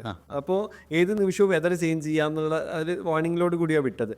അത് ഞാൻ ഒറ്റക്കാണ്, പക്ഷെ വേറെ ആൾക്കാരുണ്ട്, വേറെ സംഘങ്ങളിലുള്ള ആൾക്കാരുണ്ട്. അപ്പോൾ ആ സംഘം അവിടെ എത്തി മാനയിലെത്തി ചായ കുടിക്കുന്ന സമയത്താണ് പറയുന്നത് ഹെവി സ്നോഫോൾ വരാൻ സ്റ്റാർട്ട് ചെയ്യാണ്, പിന്നെ ബോർഡർ ക്ലോസ് ചെയ്യാൻ എല്ലാവരോടും പോകാൻ പറഞ്ഞു. ആ സമയത്ത് മാനയിലുള്ള ജനങ്ങളെല്ലാവരും അവരുടെ വീട് എല്ലാം അടിച്ചു പൂട്ടി കൈ കിട്ടാവുന്ന സാധനങ്ങളൊക്കെ എടുത്ത് കഴുതപ്പുറത്തും കുതിരപ്പുറത്തും വെച്ചിട്ട് ഒരു വലിയ ഒരു പലായനം, ഒരു ഗ്രാമം മൊത്തമായിട്ട് ജോഷിമഠിലേക്ക് പോവാണ്. പിന്നെ ബദ്രീനാഥും കഴിഞ്ഞിട്ട് ജോഷിമഠ് എന്ന് പറഞ്ഞ സ്ഥലമുണ്ട്, അവിടം വരെ ആൾക്കാർ ഇങ്ങനെ പോവാണ്. അപ്പോൾ ഈ ഗ്രാമം അനാഥമാവുകയാണ്. പിന്നെ അവിടെ ഒരു മനുഷ്യനും ഉണ്ടാവില്ല. ഇന്ത്യൻ പട്ടാളക്കാർ മാത്രം അവിടെ നിൽക്കുന്നുണ്ടാവും, അല്ലാതെ ഒരു മനുഷ്യജീവി പോലും 6 മാസം പിന്നെ അവിടെ ഉണ്ടാവില്ല. അപ്പോൾ ആ ഒരു മൊമെന്റിന് സാക്ഷ്യം വഹിക്കാൻ എനിക്ക് പറ്റിയിട്ട് അത് ഞാൻ വിചാരിക്കുന്നത് ഇപ്പോഴും അത് ഡ്രീമാണ്. അതെനിക്ക് വിശ്വസിക്കാനേ പറ്റുന്നത്. ആ സമയത്ത് ജോഷിമഠിലായിരുന്നു അതോ? അല്ല, മാനയിലായിരുന്നു. അവരുടെ കൂടെ ഞാൻ പോരുന്നത്. അപ്പോൾ അതെനിക്കൊരു വലിയൊരു ഡ്രീം പോലെ തോന്നി. കാരണം ഒരു ഗ്രാമത്തിന്റെ പലായനത്തിൽ ഞാനും ഭാഗമാവാണ്. അവരുടെ കൂടെ എന്തോരു സ്നോയാ വരുന്നത്, ഇത്ര അട്ടിക്കൊക്കെ സ്നോ ഇങ്ങനെ പെയ്ത് മരിച്ചു പോകുന്നവരെ പേടിച്ചിട്ടുണ്ട്. പക്ഷെ അതൊരു ഭയങ്കരമായിട്ടുള്ള എക്സ്പീരിയൻസ്. 6 മാസത്തിന് ശേഷമായിരിക്കും അവർ തിരിച്ചു പിന്നെ അതെ അതെ, കാരണം സ്നോ കംപ്ലീറ്റ്ലി തിരിച്ചു വീടുണ്ടാവാം ഇല്ലാതിരിക്കാം. അതെ അതെ, മൊത്തം അതെന്റെ അഗർത്തയിൽ, പുതിയ പുസ്തകമായിട്ടുള്ള അഗർത്തയിൽ ഞാൻ ഇത് പരാമർശിച്ചിട്ടുണ്ട്. അത് ഞാൻ ചോദിക്കാൻ പറഞ്ഞു. അഗർത്ത എന്ന ശരിക്കും എന്താണ് ആ വേർഡ് മീനിങ്, എന്താണ് അതുകൊണ്ട് ഉദ്ദേശിക്കുന്നത്? അഗർത്ത ഇപ്പോഴും നമ്മളിപ്പോൾ ഒരു ഭൂമിന്റെ ഇവിടെ ജീവിക്കുന്നുണ്ട്, നമ്മൾ ഭൂമിയുടെ പുറത്തല്ലേ ജീവിക്കുന്നത്. സയൻസ് ഒക്കെ പഠിക്കുന്നവർക്കറിയാം പുറത്താന്ന്, ഞാൻ വിചാരിച്ചത് അകത്താണെന്നൊക്കെ. അപ്പോൾ ഈ ഭൂമിയെ 3ആയിട്ട് തരംതിരിക്കുന്നുണ്ട്, 3 ഭാഗമായിട്ട്, ക്രസ്റ്റ്, മാന്റിൽ ആൻഡ് കോർ. അപ്പോൾ സയന്റിസ്റ്റുകൾ പറയുന്നത് ഈ ഭൂമി എന്ന് പറഞ്ഞാൽ ഒരു 800 കിലോമീറ്ററോളം ആണ് ഒരു ലെയറിന്റെ പിന്നെ എന്താ പറയുക, നമ്മൾ മെഷർ ചെയ്താൽ 800 കിലോമീറ്റർ, അത് കഴിഞ്ഞിട്ട് 800 വേറൊരു ലെയർ, അത് കഴിഞ്ഞിട്ട് ഒരു 800 വേറൊരു ലെയർ. അപ്പോൾ ഈ ഭൂമിക്കുള്ളിൽ മറ്റൊരു ഭൂമി ഉണ്ട് എന്നാണ് വിശ്വസിക്കപ്പെടുന്നത്. ആ ഭൂമിയിൽ സൂര്യനെ പോലെ ഊർജം നൽകുന്ന ഒരു ഗോളമുണ്ട്. ആ ഗോളത്തിൽ നിന്ന് ഊർജം എടുത്തിട്ട് ജീവിക്കുന്ന മനുഷ്യരുണ്ട്. മനുഷ്യരാണോ അല്ലെ മനുഷ്യരുമായിട്ട് റിലേറ്റ് ആയിട്ടുള്ള ഒരു സ്പീഷീസ് അവിടെ ജീവിക്കുന്നുണ്ട് എന്നാണ് വിശ്വസിക്കുന്നത്. ഇത് പറയുന്നത് പുരാണങ്ങളാണ്. ഫസ്റ്റ് നമ്മൾ പറയുന്നത് ടിബറ്റൻ സ്ക്രിപ്റ്റേഴ്സ്, ജൈന, ഹിന്ദു, ഇതിലൊക്കെ തന്നെ ശംബാല എന്ന പേരിലും ഷാങ്ഗ്രില എന്ന പേരിലും അഗർത്ത എന്ന പേരിലൊക്കെയാണ് ഈ ഒരു മായിക ലോകം അറിയപ്പെടുന്നത്. നമ്മളിപ്പോൾ വന്ന കൽക്കി എന്ന് പറഞ്ഞ മൂവി ഉണ്ടായിരുന്നു, അമിതാഭ് ബച്ചൻ, ഇവരൊക്കെ അത് ഇതാണ് ഡിസ്കസ് ചെയ്യുന്നത്. ഈ ശംബാലയുടെ കോൺസെപ്റ്റ് ആണത്, കൽക്കി അവതരിക്കുന്നത് ശംബാല. അപ്പോൾ ഇത് പുരാണങ്ങളിൽ പറയുന്നത്. പക്ഷേ ഇതിനാക്കം കൂടുന്നത് സയൻസ് അത് ട്രസ്റ്റ് ചെയ്യുന്നു എന്നുള്ള പറയുമ്പോഴാണ്. സയൻസ് ഇപ്പോഴും അന്വേഷിച്ചുകൊണ്ടിരിക്കുകയാണ് ശംബാല ഭൂമിക്കടിയിലുണ്ട് എന്ന് വിശ്വസിക്കുന്നത്. കാരണം റിച്ചർഡ് ബയർ എന്നാണ് അയാളുടെ പേര്, ഇഫ് ഐ എം കറക്റ്റ്. അദ്ദേഹം 1947 അന്റാർട്ടിക്കയിലേക്കൊരു പര്യവേഷണത്തിന് പോയിട്ടുണ്ടായിരുന്നു. ഓപ്പറേഷൻ ഹൈ ജമ്പ് എന്നാണെന്ന് തോന്നുന്നു അതിൻ്റെ പേര്. അമേരിക്കക്ക് മിലിറ്ററിക്ക് വേണ്ടിയിട്ട് നടത്തിയിട്ടുള്ള ഒരു എക്സ്പ്ലോറേഷനാണ്. ആ സമയത്ത് അദ്ദേഹത്തിന് പറക്കും തളികകളിൽ പോലത്തെ സാധനത്തിൽ അയാളുടെ ഫ്ലൈറ്റിനെ ഫോളോ ചെയ്യും, ചെറുവിമാനത്തിനെ ഫോളോ ചെയ്യും, തടഞ്ഞു നിർത്തുകയും അയാളെ ഇറക്കി കൊണ്ടുപോയിട്ട് ഒരു ടണലിലൂടെ കൊണ്ടുപോയി എന്നാണ് പറയുന്നത്. എന്നിട്ട് അദ്ദേഹം പറയുകയാണ് ഇങ്ങനെ ഒരു പ്രകാശഗോളം കണ്ടു, അതിൻ്റെ ഭിത്തികൾ ഇങ്ങനെ ക്രിസ്റ്റൽ പോലെയാണ്, അവിടുത്തെ മനുഷ്യരൊക്കെ ഭയങ്കര ഹാപ്പിയാണ്. അപ്പോൾ അവർ പറഞ്ഞു നിങ്ങളുടെ ലോകമായിട്ട് ഞങ്ങൾക്കൊരു ബന്ധവുമില്ല, പക്ഷേ ഹിരോഷിമയിൽ നിങ്ങൾ അണുബോംബ് ഇട്ട സമയത്ത് മാത്രമാണ് ഞങ്ങൾ ഭൂമിയിലേക്ക് വന്നിട്ടുള്ളത്, ഇനിയും ഞങ്ങൾക്ക് അടങ്ങിയിരിക്കാൻ പറ്റില്ല, കാരണം നിങ്ങളുടെ മനുഷ്യന്മാരുടെ ചെയ്തികൾ അത്രയും അതിക്രമിച്ചിട്ടുണ്ട്, ഞങ്ങൾക്ക് വരാനുള്ള സമയമായി എന്ന് അയാളോട് പറഞ്ഞു. എന്നിട്ട് അയാളെ യാത്ര ആക്കുകയും ചെയ്തു എന്ന് പറഞ്ഞു. എന്നിട്ട് അദ്ദേഹം അത് തിരിച്ചെത്തിയിട്ട് അമേരിക്കൻ പ്രസിഡന്റിനോട്, ട്രൂമാനോട് ഈ കാര്യങ്ങളൊക്കെ പറയുന്നുണ്ട്. പെൻറ്റഗണിൽ ഇരുത്തിയിട്ട് ഒരു 5-6 മണിക്കൂർ അയാളെ ഇൻറ്ററോഗേറ്റ് ചെയ്യുന്നുണ്ട്. ഫിസിഷ്യൻസും സൈക്കോളജിസ്റ്റുകളും ഒക്കെ വന്നപ്പോഴും അയാൾ ഇത് തന്നെയാണ് പറയുന്നത്, ഞാൻ കണ്ടതാണ്, ഹാലൂസിനേഷൻ അല്ല, ശരിക്കുള്ള അനുഭവമാണെന്ന്. അങ്ങനെ അദ്ദേഹത്തിൻ്റെ ഒരു ഡയറി കുറിപ്പ് തന്നെ ഉണ്ട്, അതിപ്പോൾ മിസ്സിംഗ് ആണെന്ന് തോന്നുന്നു. അങ്ങനെ ആ ഡയറിയിൽ ഇങ്ങനെ പറയുന്നുണ്ട്, അഡ്മിറലിൻ്റെ ദ സീക്രട്ട് ഡയറി ഓഫ് അഡ്മിറലിനോ അങ്ങനെ എന്തോ പറഞ്ഞിട്ടൊരു പുസ്തകം തന്നെ ഉണ്ട് അതിനെക്കുറിച്ച് എഴുതിയിട്ടുള്ളത്. അപ്പോൾ ഈ US-ഉം റഷ്യയും ഫ്രാൻസും വലിയ ഡെവലപ്ഡ് കൺട്രീസൊക്കെ ഇപ്പോഴും മില്യൺസ് ഓഫ് യൂറോസ് അവിടെ ഡോളേഴ്സ് സ്പെൻഡ് ചെയ്തിട്ട് തപ്പിക്കൊണ്ടിരിക്കുന്നുണ്ട് അഗർത്ത എവിടെയാണെന്ന്. അങ്ങനെ ഒരു ലോകമുണ്ടെന്ന് അവരും വിശ്വസിക്കുന്നുണ്ട്. അപ്പോൾ അതിൻ്റെ ലോജിക്ക് എന്താണെന്ന് എനിക്കറിയില്ല. നമ്മൾ ഏലിയൻസ് അവിടെയാണെന്നാണ് പറയാ. നമ്മളിപ്പോഴും മുകളിലേക്കാണ് നോക്കുക, ബഹിരാകാശത്ത് നിന്ന് ഏലിയൻസ് വരും. ചിലപ്പോൾ ഈ ഭൂമിക്ക് അടിയിൽ നിന്നാണെങ്കിലോ അങ്ങനെയായിരിക്കും അവർ ചിന്തിക്കുന്നത്. അപ്പോൾ ഈ ബുക്കിൽ ഉൾക്കൊള്ളിച്ചിരിക്കുന്ന ഈ അഗർത്ത ഈ അഗർത്ത എന്നുള്ള കോൺസെപ്റ്റാണ് ഞാൻ എടുത്തിട്ടുള്ളത്. അതായത് നമ്മളൊക്കെ ആഗ്രഹിക്കുന്നത് ഇതുപോലത്തെ ഒരു അഗർത്തയിൽ എത്തിപ്പെടാൻ വേണ്ടിയിട്ടാണ്. മനുഷ്യനൊക്കെ ജീവിച്ച് മരിക്കുന്നത് വരെ നമ്മളൊക്കെ അന്വേഷിക്കുന്നത് ആ ഒരു പീസ്, എറ്റേണൽ പീസ് എപ്പോൾ കിട്ടും, നമുക്ക് സമാധാനം എപ്പം വരും നമ്മുടെ ലൈഫിൽ. ഇത് അന്വേഷിച്ചുകൊണ്ടാണ് ഓരോ മനുഷ്യനും ജീവിക്കുന്നത്. അപ്പോൾ എൻ്റെ കഥാപാത്രമായിട്ടുള്ള നൂറുദ്ദീൻ അല്ലെങ്കിൽ മുനീർ അല്ലെങ്കിൽ പൂർണ്ണ എല്ലാം ഒരു മനുഷ്യൻ തന്നെ. അദ്ദേഹം ഇങ്ങനെ അലയാണ് അയാളുടെ ലൈഫിൽ പർപ്പസ് ഓഫ് ലൈഫ് അന്വേഷിച്ചിട്ട്. അങ്ങനെ അയാളും ആഗ്രഹിക്കുന്നത് അഗർത്തയിൽ എത്തിച്ചേരാൻ വേണ്ടിയിട്ടാണ്. ബട്ട് അഗർത്ത എന്നുള്ളത് ഓരോരുത്തരുടെയും ഉള്ളിലാണ്. ആ എറ്റേണൽ പീസ് എന്നുള്ളത് നമ്മുടെ തന്നെ ഉള്ളിലുള്ളതാണ്. അത് ആർക്കും പുറത്തുനിന്ന് കണ്ടെത്തി തരാൻ പറ്റില്ല എന്നുള്ള ഒരു മെസ്സേജാണ് ഞാൻ ഈ പുസ്തകത്തിലൂടെ കൊടുക്കുന്നത്. ഈ നൂറുൽ പൂർണ്ണാനന്ദ മുനീറിൽ പൂർണ്ണാനന്ദ, അപ്പോൾ ആ ഒരു പേരെങ്ങനെയാണ് കിട്ടുന്നത്? അതാണ് ഞാൻ പറയുന്നത്. അത് ഞാൻ ഈ ടൈറ്റിൽ കൊടുക്കുന്ന സമയത്ത് ലിബി ബുക്സ് ആണ് ചെയ്തിട്ടുള്ളത്. അപ്പോൾ അദ്ദേഹം ചോദിച്ചു, പ്രിന്റിങ്ങിന് റെഡി ആവുകയാണ്, അപ്പോൾ ടൈറ്റിൽ ഇട്ടിട്ടില്ല എന്ന് ചോദിച്ചു. അപ്പോൾ ഞാനിങ്ങനെ പഠിച്ചോനെ എന്ത് ടൈറ്റിലാണ് കൊടുക്കുക, എനിക്ക് ഒരു ധാരണയില്ല. അങ്ങനെ അപ്പോൾ എനിക്ക് തോന്നി ഇതിലെ കഥാപാത്രങ്ങളെ പേര് എന്നെ ടൈറ്റിലാക്കി കൊടുക്കാമെന്ന്. അത് ആ പേര് റെഡി ആയെന്നാണ്. എന്താ പേര് എന്ന് വെച്ചപ്പോൾ എനിക്ക് പറയാനൊരു മടി. ഇയാളിപ്പോൾ എന്താ വിഷയം എഴുതി കൊടുത്തു മൂപ്പർക്ക്, മുനീർ പൂർണ്ണാനന്ദ. ഇതെന്താ സാധനം, ഞാൻ പറഞ്ഞു ഇട്ടോളൂ, ഒരു കുഴപ്പമില്ല ഇട്ടോളൂ എന്ന് പറഞ്ഞിട്ട് ആ ധൈര്യത്തിൽ അങ്ങ് ഇട്ടതാ. നൂറും മുനീറും പൂർണ്ണാനന്ദൊക്കെ ഇതിലെ കഥാപാത്രങ്ങളാണ്, അങ്ങനെ ഇട്ടതാ. ഓക്കെ, സ്പോണ്ടേനിയസ് ആയിട്ട് വന്നൊരു. അതെ, ഈ ഹിമാലയത്തിൽ ആയിരക്കണക്കിന് വർഷങ്ങളായിട്ട് ജീവിച്ചിരിക്കുന്ന സിദ്ധന്മാർ, യോഗികളുണ്ടെന്നൊക്കെ ഇങ്ങനെ നമ്മൾ പറഞ്ഞു കേട്ടിട്ടുണ്ട്. ശരിക്കും വാസ്തവത്തിൽ അതിലെന്തെങ്കിലും സത്യമുണ്ടോ? എന്താണ് അങ്ങനെ എന്തെങ്കിലും അനുഭവം ഉണ്ടായിട്ടുണ്ടോ? എന്താ നമ്മുടെ ഒരു യോഗിയുടെ ആത്മകഥ അത് വായിച്ചത്, ബാബാജി ബാബാജി ഉണ്ടായിരുന്നു, നാഗരാജ് ബാബ. അങ്ങനെ കുറേ ആൾക്കാർ ഈ രജനീകാന്ത് ഒക്കെ ഇങ്ങനെ പോകാറുണ്ടല്ലോ ഹിമാലയത്തിലൊക്കെ. അങ്ങനെ അവർക്ക് അങ്ങനെ കണ്ടിട്ടുണ്ടെന്നോ അങ്ങനെ എന്തോ ഇത് കിട്ടിയിട്ടുണ്ടെന്ന് പറഞ്ഞിട്ട് എനിക്കറിയില്ല അങ്ങനെ ആൾക്കാരുണ്ടാവുമോന്നും എനിക്കറിയില്ല. ഓരോ ഗ്രാമങ്ങളിലൂടെയൊക്കെ യാത്ര ചെയ്യുന്ന സമയത്ത് ഓരോ കഥകൾ ഇങ്ങനെ, അവിടെ 200 വർഷം പഴക്കമുള്ള ഒരു സന്യാസി ഉണ്ട് എന്നൊക്കെ പറയും. അവർക്ക് 200 വർഷം ഉണ്ടോയെന്ന് നമുക്കറിയില്ല, അറിയുന്ന കേൾക്കാം. ഒരുപാട് സ്ഥലങ്ങളിൽ യാത്ര ചെയ്തിട്ടുണ്ടല്ലോ, അതിലേറ്റവും കൂടുതൽ സ്വാധീനിച്ച സ്ഥലം വരെ ഇനിയും പോകണം എന്നാഗ്രഹിക്കുന്ന രാജസ്ഥാൻ ഭയങ്കര ഇഷ്ടമാണ്. ഇൻക്രെഡിബിൾ ആണ്. അവിടെ റിലീജിയനോ ഇതൊന്നും അല്ല കേട്ടോ.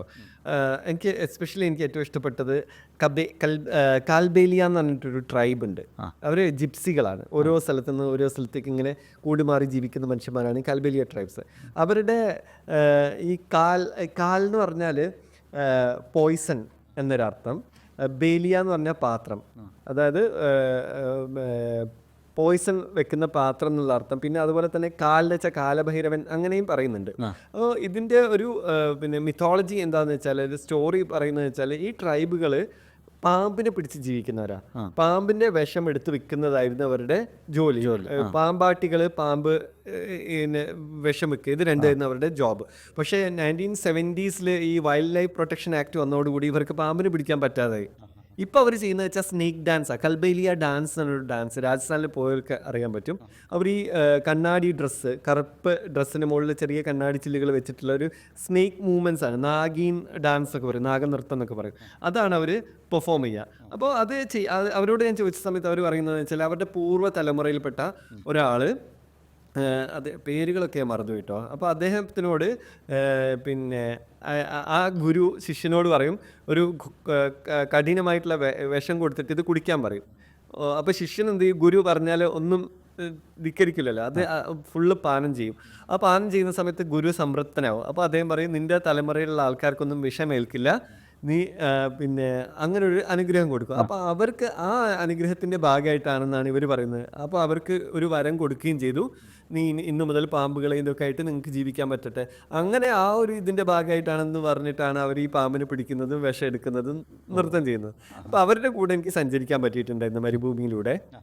കുറേ അവരിങ്ങനെ ഓരോ സ്ഥലത്തൂടെ ഇങ്ങനെ ആടും മാടും ഒക്കെ ഉണ്ടാവും, അതിനെ മേച്ചിട്ട് ഇങ്ങനെ ഓരോ രാത്രി ഓരോ സ്ഥലത്ത് ഇങ്ങനെ വന്ന് എന്നിട്ട് അവിടെ മരുഭൂമിയിൽ പെർഫോം ചെയ്തിട്ട് അങ്ങനെയൊക്കെ ജീവിക്കുന്ന മനുഷ്യൻ. എനിക്ക് ഭയങ്കര യാത്രക്കിടയിൽ ഒരുപാട് സൗഹൃദങ്ങൾ ഉണ്ടായിട്ടുണ്ടായിരിക്കും അല്ലേ? അങ്ങനെ അത് മെയിൻറ്റെയിൻ ചെയ്യാറുണ്ടോ? പിന്നെ എനിക്ക് ഓരോ സംസ്ഥാനത്ത് ചെന്നാലും എനിക്ക് താമസിക്കാനും ഭക്ഷണം തരാനും ആൾക്കാരുണ്ട്. അത്രയും കണക്ഷൻസ് ഞാൻ ഉണ്ടാക്കിയിട്ടുണ്ട് എൻ്റെ യാത്രയിൽ. ഞാൻ എൻ്റെ സ്റ്റുഡൻസിനോടൊക്കെ ഇത് തന്നെയാണ് പറയും, നിങ്ങൾ കണക്ഷൻസ് ഉണ്ടാക്കൂ ലൈഫിൽ യാത്ര ചെയ്യുന്ന സമയത്തൊക്കെ.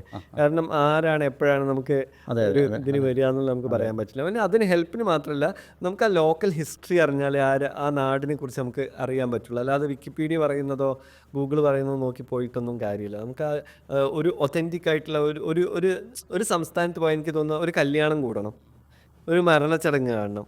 അതൊക്കെ ചെയ്യുന്ന സമയത്ത് നമുക്ക് ആ ഒരു കൾച്ചറിൽ കൂടുതൽ പഠിക്കാൻ പറ്റും. ഒരു വീട്ടിൽ ഒരു ലോക്കൽ ഹൗസിൽ നിന്നൊരു ഭക്ഷണം കഴിക്കുക, അവിടെ ഒരു ദിവസം താമസിക്കുക, അവിടുത്തെ രാവിലത്തെ ലൈഫ് എങ്ങനെയാണെന്ന് അറിയുക. ഇതൊക്കെ അറിയുന്ന സമയത്ത് എനിക്ക് ഭയങ്കര ഇൻട്രസ്റ്റ് ആയിട്ട് തോന്നാറുണ്ട്. അപ്പോൾ എനിക്ക് പലപ്പോഴും തോന്നിയിട്ടുള്ളൊരു കാര്യം, ഈ ഇടുങ്ങിയ ചിന്താഗതി ഉള്ള ആളുകൾ ധാരാളമുണ്ടല്ലോ. ഇപ്പോൾ ഓരോ സ്ഥലത്തും, ഇപ്പോൾ കേരളത്തിലാണെങ്കിൽ ഓരോ സ്ഥലത്തും വിവാഹത്തിനാണെങ്കിലും ഏതൊരു ചടങ്ങിനാണെങ്കിലും ഓരോ ജില്ലകളും അല്ലെങ്കിൽ ആ സ്ഥലങ്ങളും ഫോളോ ചെയ്തു വരുന്ന കുറേ സമ്പ്രദായങ്ങളുണ്ട്. അപ്പം പിന്നെ തൃശ്ശൂർ ജില്ലയിൽ നിന്ന് കല്യാണത്തിന് അങ്ങനെയാണ്. ഇപ്പോൾ ട്രിവാൻഡ്രത്തുള്ള ഒരാളാണെങ്കിൽ കോട്ടയത്തുള്ള ഒരാളാണ്, അതങ്ങനെയല്ല, അത് തെറ്റാണെന്ന് പറയുന്നത് ഞാൻ കേട്ടിട്ടുണ്ട്. എന്നാൽ അവർക്ക് അതിനെക്കുറിച്ച് അറിയത്തില്ല, പക്ഷെ അവരത് വാശി പിടിക്കുക, അവരുടെ സിസ്റ്റം വേണം. അപ്പം എനിക്ക് മനസ്സിലാക്കാനായിട്ട് സാധിക്കുന്നത്, ഒരുപാട് യാത്രകൾ ചെയ്യുന്ന ആളുകൾ അവർ പൊതുവേ സൈലൻ്റ് ആയിരിക്കും. അവർ ഒരുപാട് റിഫൈൻ ചെയ്ത് ഒരു പ്രത്യേകതയുള്ള ഒരു മനുഷ്യരായിട്ടാണ് എനിക്ക് എപ്പോഴും തോന്നിയിട്ടുള്ളത്. ഇപ്പോൾ യാത്രകൾ ഒരുപാട് നമ്മുടെ മനുഷ്യനെ ഒരു ഹ്യൂമാനിറ്റി എന്നല്ല, മാനുഷികത എന്ന ആ ഒരു അവസ്ഥയിലേക്ക് എത്തിക്കാനായിട്ട് ഏറ്റവും കൂടുതൽ സഹായിക്കുന്ന ഒരു കാര്യമാണ് യാത്ര എന്ന് എനിക്ക് തോന്നിയിട്ടുണ്ട്. ശരിയല്ലേ? അത് യാത്ര ചെയ്യുന്ന മനുഷ്യന്മാർ ഇങ്ങനെ തർക്കിക്കാൻ പോകാറില്ല. ഞാൻ ആരോടും തർക്കിക്കാറില്ല. കാരണം എനിക്കറിയാം അവരോട് തർക്കിച്ചിട്ട് കാര്യമില്ല. കാരണം അവർ ഈ ബോക്സിനപ്പുറം കാണാത്തവരാണ്. അപ്പോൾ അവർ ഇതാണ് റൈറ്റ്, ഇത് തന്നെയാണ് ശരി എന്നൊക്കെ പറഞ്ഞിട്ട് എങ്ങനെ ഭയങ്കരമായിട്ട് ആർഗ്യൂ ചെയ്യുമ്പോൾ ഞാൻ ഓക്കെ ഫൈൻ എന്ന് പറയാം. അല്ലാതെ അല്ലടാ ഇങ്ങനെയല്ല, അത് അവിടെ ഇങ്ങനെ എന്നൊന്നും പറഞ്ഞിട്ട് കാര്യമില്ല. കാരണം അതിനപ്പുറം കണ്ടിട്ടില്ല. അവരോട് ചർച്ച ചെയ്തിട്ട് അല്ലെങ്കിൽ അവരോട് തർക്കിച്ച് നമ്മുടെ എനർജി വേസ്റ്റ് ചെയ്യാനേ ഉള്ളൂ. പക്ഷേ യാത്ര ചെയ്ത മനുഷ്യന്മാരോട് ചോദിച്ചാൽ മതി, അവർ ഭയങ്കരമായിട്ട് അവരുടെ ഹൃദയം ഭയങ്കര വിശാലമായിരിക്കും. അവർക്ക് ഏത് ഇതിനെ ആക്സെപ്റ്റ് ചെയ്യാൻ, ഏത് കാര്യത്തിൽ അക്സെപ്റ്റ് ചെയ്യാം, ഏത് സാഹചര്യത്തിനോട് അഡ്ജസ്റ്റ് ചെയ്യാനും പറ്റും. നിലത്ത് കിടക്കാനോ റോഡ് കിടക്കാനോ എങ്ങനെ വേണമെങ്കിലും അവർക്ക് അഡ്ജസ്റ്റ് ചെയ്യാൻ പറ്റും. പക്ഷെ അല്ലാത്തവർക്ക് അത്, ചിലവർക്ക് യാത്ര എന്നൊക്കെ പറയുമ്പോഴേക്കും അവർ ഭയങ്കരമായിട്ട് പലതരത്തിൽ യാത്ര ചെയ്യുന്നവരുണ്ടല്ലോ. ഒരു ദിവസത്തെ യാത്രയ്ക്ക് 10 ഡ്രസ്സ് എടുത്ത് വെക്കുന്ന ആൾക്കാരുണ്ട്, 10 ദിവസത്തെ യാത്രയ്ക്ക് ഒരു ഡ്രസ്സും ഉണ്ട്. അപ്പോൾ അതൊക്കെ ഓരോ ഇതുപോലെ യാത്ര എന്ന ആ അനുഭൂതിയെ ആസ്വദിക്കുക എന്നുള്ളതാണ്. എനിക്ക് ഡെസ്റ്റിനേഷനേക്കാളും കൂടുതൽ ഇഷ്ടം ഈ ഒരു യാത്ര ഇങ്ങനെ ചെയ്യാന്നുള്ള ആ ഒരു മൊമെന്റിനെയാണ് ഞാൻ ആസ്വദിക്കുന്നത്. ശരിക്കും നമ്മൾ പലതരത്തിലുള്ള കാഴ്ചകളാണല്ലോ കാണുന്നത്. ആ കാഴ്ചകൾ നമുക്ക് അനുഭൂതിയായിട്ട് മാറുവാണല്ലോ. ശരിക്കും വീട്ടിലിരുന്നാൽ നമുക്ക് പറയും ഇതെല്ലാം നമുക്ക് വീട്ടിലിരുന്ന് എക്സ്പീരിയൻസ് ചെയ്യാം എന്നൊക്കെ പറയുന്ന ഫിലോസഫേഴ്സ് കാണാൻ പറ്റും, എല്ലാം കാണാം, വീഡിയോ കാണാം. പക്ഷേ ആക്ച്വലി നമ്മൾ യാത്ര ചെയ്ത് കഴിഞ്ഞാൽ തന്നെ ഒരു പ്രത്യേക അവസ്ഥയിലേക്ക് നമ്മളെ ഷിഫ്റ്റ് ചെയ്യാനായിട്ട് സാധിക്കും. ഉറപ്പല്ലേ? എനിക്കത് അങ്ങനെ തന്നെയാണ് ഫീൽ ചെയ്യുന്നത്. ഈ നോർത്ത് ഈസ്റ്റ് ഭാഗങ്ങളിലേക്കൊക്കെ യാത്ര പോയിട്ടുണ്ടോ?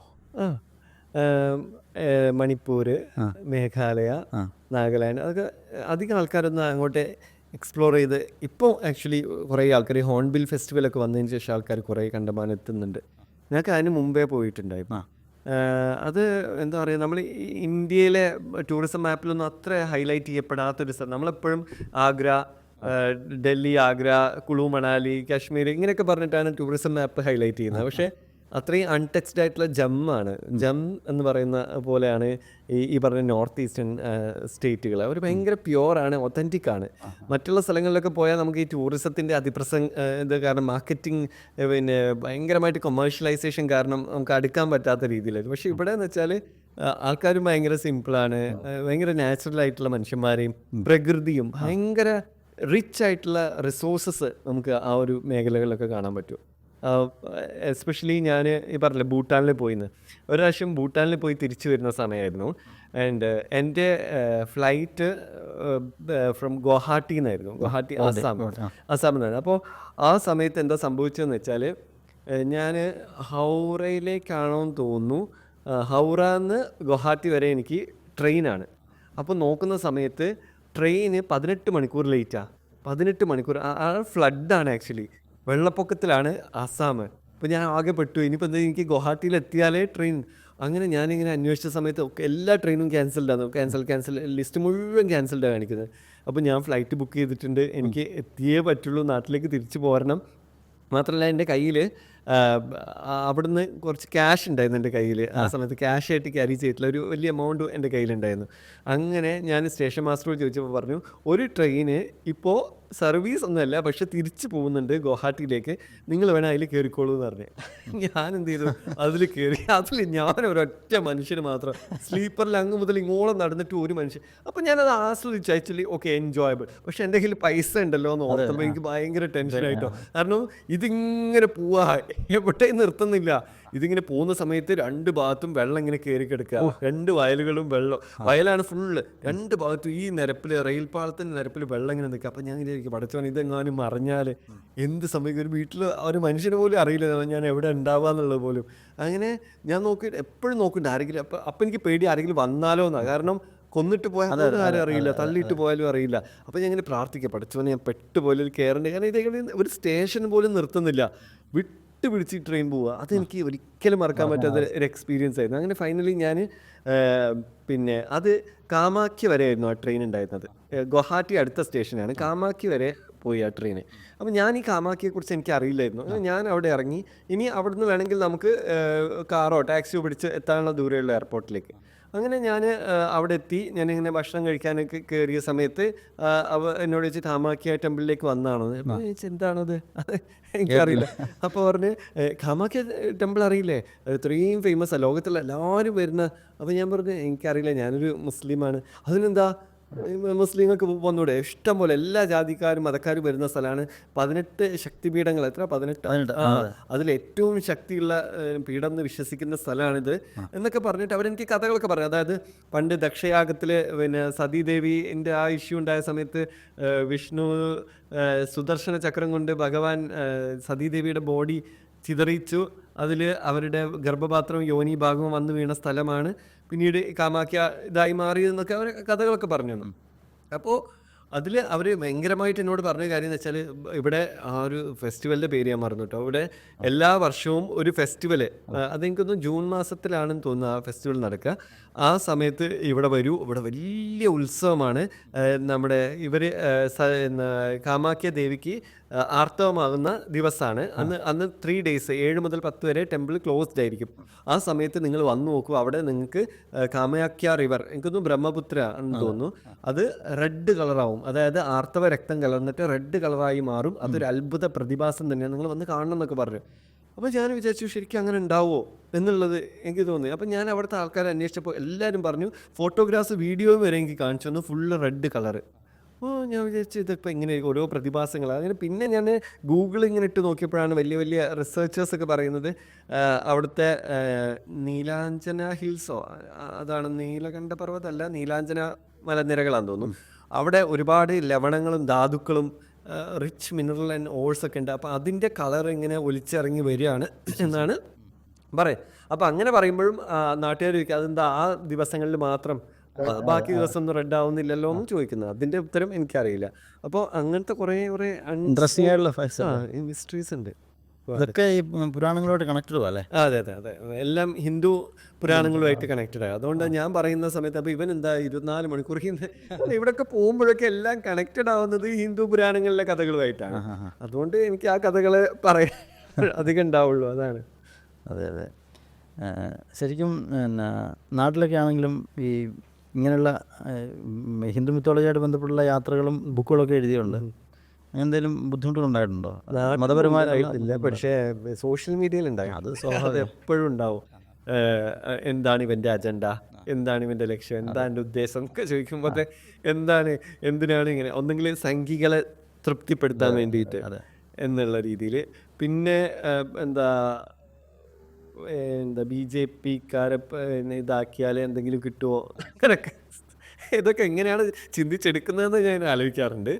പിന്നെ എല്ലാ വിഭാഗത്തു നിന്നും ഇങ്ങനെ വരാറുണ്ട്. ഹിന്ദുക്കൾ എന്നെ ചോദിക്കും, നിനക്ക് നിൻ്റെ മതത്തിനെ കുറിച്ച് പറഞ്ഞാൽ പോരെ, ഒരു പുതിയൊരു പണ്ഡിതൻ വന്നിരിക്കുന്നു, ഇവനാണ് ഇപ്പോൾ എല്ലാവർക്കും ക്ലാസ് എടുത്ത് കൊടുക്കുന്നത്. ഞാൻ ആരോടും പറയുന്നില്ല, ഞാൻ പറയുന്നതൊക്കെ സത്യമാണെന്ന് വിശ്വസിക്കണമെന്ന്, ഞാൻ കണ്ടതും അറിഞ്ഞതുമായിട്ടുള്ള കാര്യം പറയുന്നു. ഇതെൻ്റെ പാണ്ഡിത്യത്തിൻ്റെ ഇതെന്ന് പറയുന്നതല്ല, എൻ്റെ അറിവില്ലായ്മയിൽ നിന്ന് തന്നെ ഞാൻ പറയുന്ന സാധനങ്ങളാണ്. അപ്പോൾ പിന്നെ ഇങ്ങനെയൊക്കെയാണ് മനുഷ്യന്മാർ. പക്ഷേ ഹാവ് ടു ഗോ ഓൺ എന്നുള്ള രീതിയിൽ ഞാനത് കമൻറ്റ് ബോക്സ് ഒന്നും നോക്കലൊന്നുമില്ല. അപ്പോൾ ആൾക്കാരെന്തെങ്കിലുമൊക്കെ എഴുതിയിട്ടോട്ടെ, കാരണം ഒറിജിനൽ പ്രൊഫൈലിൽ വന്ന് പറയുന്നവർക്കൊക്കെ മറുപടി കൊടുക്കുള്ളൂ. അല്ല അവരോട് ഇപ്പോൾ നമ്മൾ പറഞ്ഞിട്ട് കാര്യമില്ല. അതെ അതെ അതെ അതെ. ഈ വാരണാസിയിലൊക്കെ പോകുന്ന സമയത്തേ പലരും പറഞ്ഞു കേട്ടിട്ടുണ്ട് തണ്ടായി, അങ്ങനത്തെ സംഭവം ട്രൈ ചെയ്തിട്ടുണ്ടോ? തെന്നായിസ് വെച്ചാൽ കഞ്ചാവാണ്, ഭാങ്. അതിങ്ങനെ ഉരുളകളായിട്ട് ഇങ്ങനെ അരച്ച് വെക്കുക ചെയ്യാം. ഓ ശരി. അത് പിന്നെ വാരണാസി മാത്രമല്ല, യു പിയിലും ബീഹാറിലും ഒക്കെ കിട്ടും ഈ സാധനം. അപ്പോൾ ശുദ്ധമായിട്ടുള്ള കഞ്ചാവ് ഇങ്ങനെ അരച്ച് ഉരുളകളാക്കിയിട്ട് നമുക്ക് ബദാമിൻ്റെ കൂടെയോ പിന്നെ കുങ്കുമപ്പൂവ് ചേർത്തോ പല ഫ്ലേവേഴ്സിൽ നമുക്ക് കിട്ടും. നട്ട്സ് അരച്ചിട്ടോ അങ്ങനെ കാഷ്യൂലൊക്കെ നമുക്ക് ചേർത്ത് കിട്ടും. അപ്പോൾ ഈ ഏറ്റവും കൂടുതൽ മലയാളികളായിരിക്കും ആ കടകളുടെ മുമ്പിൽ ക്യൂ നിൽക്കാനുണ്ടാവുക എന്നുള്ളതാണ് ഏറ്റവും വലിയ രസം. ഞാൻ ശരി ട്രൈ ചെയ്തിട്ടില്ല, കാരണം അത് കുടിച്ച് 10 മിനിറ്റിനുള്ളിൽ റൂം എത്തിക്കോണം, അല്ലെങ്കിൽ കിളി മാറിയിട്ട് മണിക്കർണികയിൽ ഇപ്പോൾ ചിതയിലൊക്കെ പോയി കിടക്കും മനുഷ്യന്മാർ. അത്രയ്ക്കും പവർഫുള്ളാണത്. അപ്പോൾ അവർ ഈ അഘോരികളൊക്കെ 24 മണിക്കൂർ ചിലം എന്ന് പറഞ്ഞ സാധനമുണ്ട്. ഈ ഒരു സാധനമല്ലേ നമ്മളിങ്ങനെ പൊടിയിട്ടിട്ട് ഇങ്ങനെ ഈ ചിലം നിറച്ചുകൊണ്ടിരിക്കുക ചെയ്യും. ഈ ഭാങ്, മൂത്ത ഭാങ്, ആബു പർവ്വത നിരയിൽ രാജസ്ഥാനിൽ നല്ല മൂത്ത കഞ്ചാവ് കിട്ടും. അത് വെട്ടിക്കൊണ്ടുവന്നിട്ട് ഉണക്കിയിട്ടാണ് ഇവർ ഈ ചിലം നിറയ്ക്കുക. അങ്ങനെ ഈ ചിലം നിറച്ച് അത് ഒറ്റയ്ക്ക് ചിലം വലിക്കൂല ഒരാൾ, അതായത് ഒരാൾ വലിക്കും. ഇങ്ങനത്തെ ഇങ്ങനെ സർക്കിളിൽ ഇങ്ങനെ, അതിന് ഭയങ്കര ഒരുമയും മൈത്രി. ആ ചില ഇങ്ങനെ നമ്മൾ പോകുമ്പോഴും നമ്മൾ അവിടെ ഇരുന്നാൽ നമുക്കും തരും, ഒന്ന് വലിച്ചോളും എന്ന് പറഞ്ഞിട്ട്.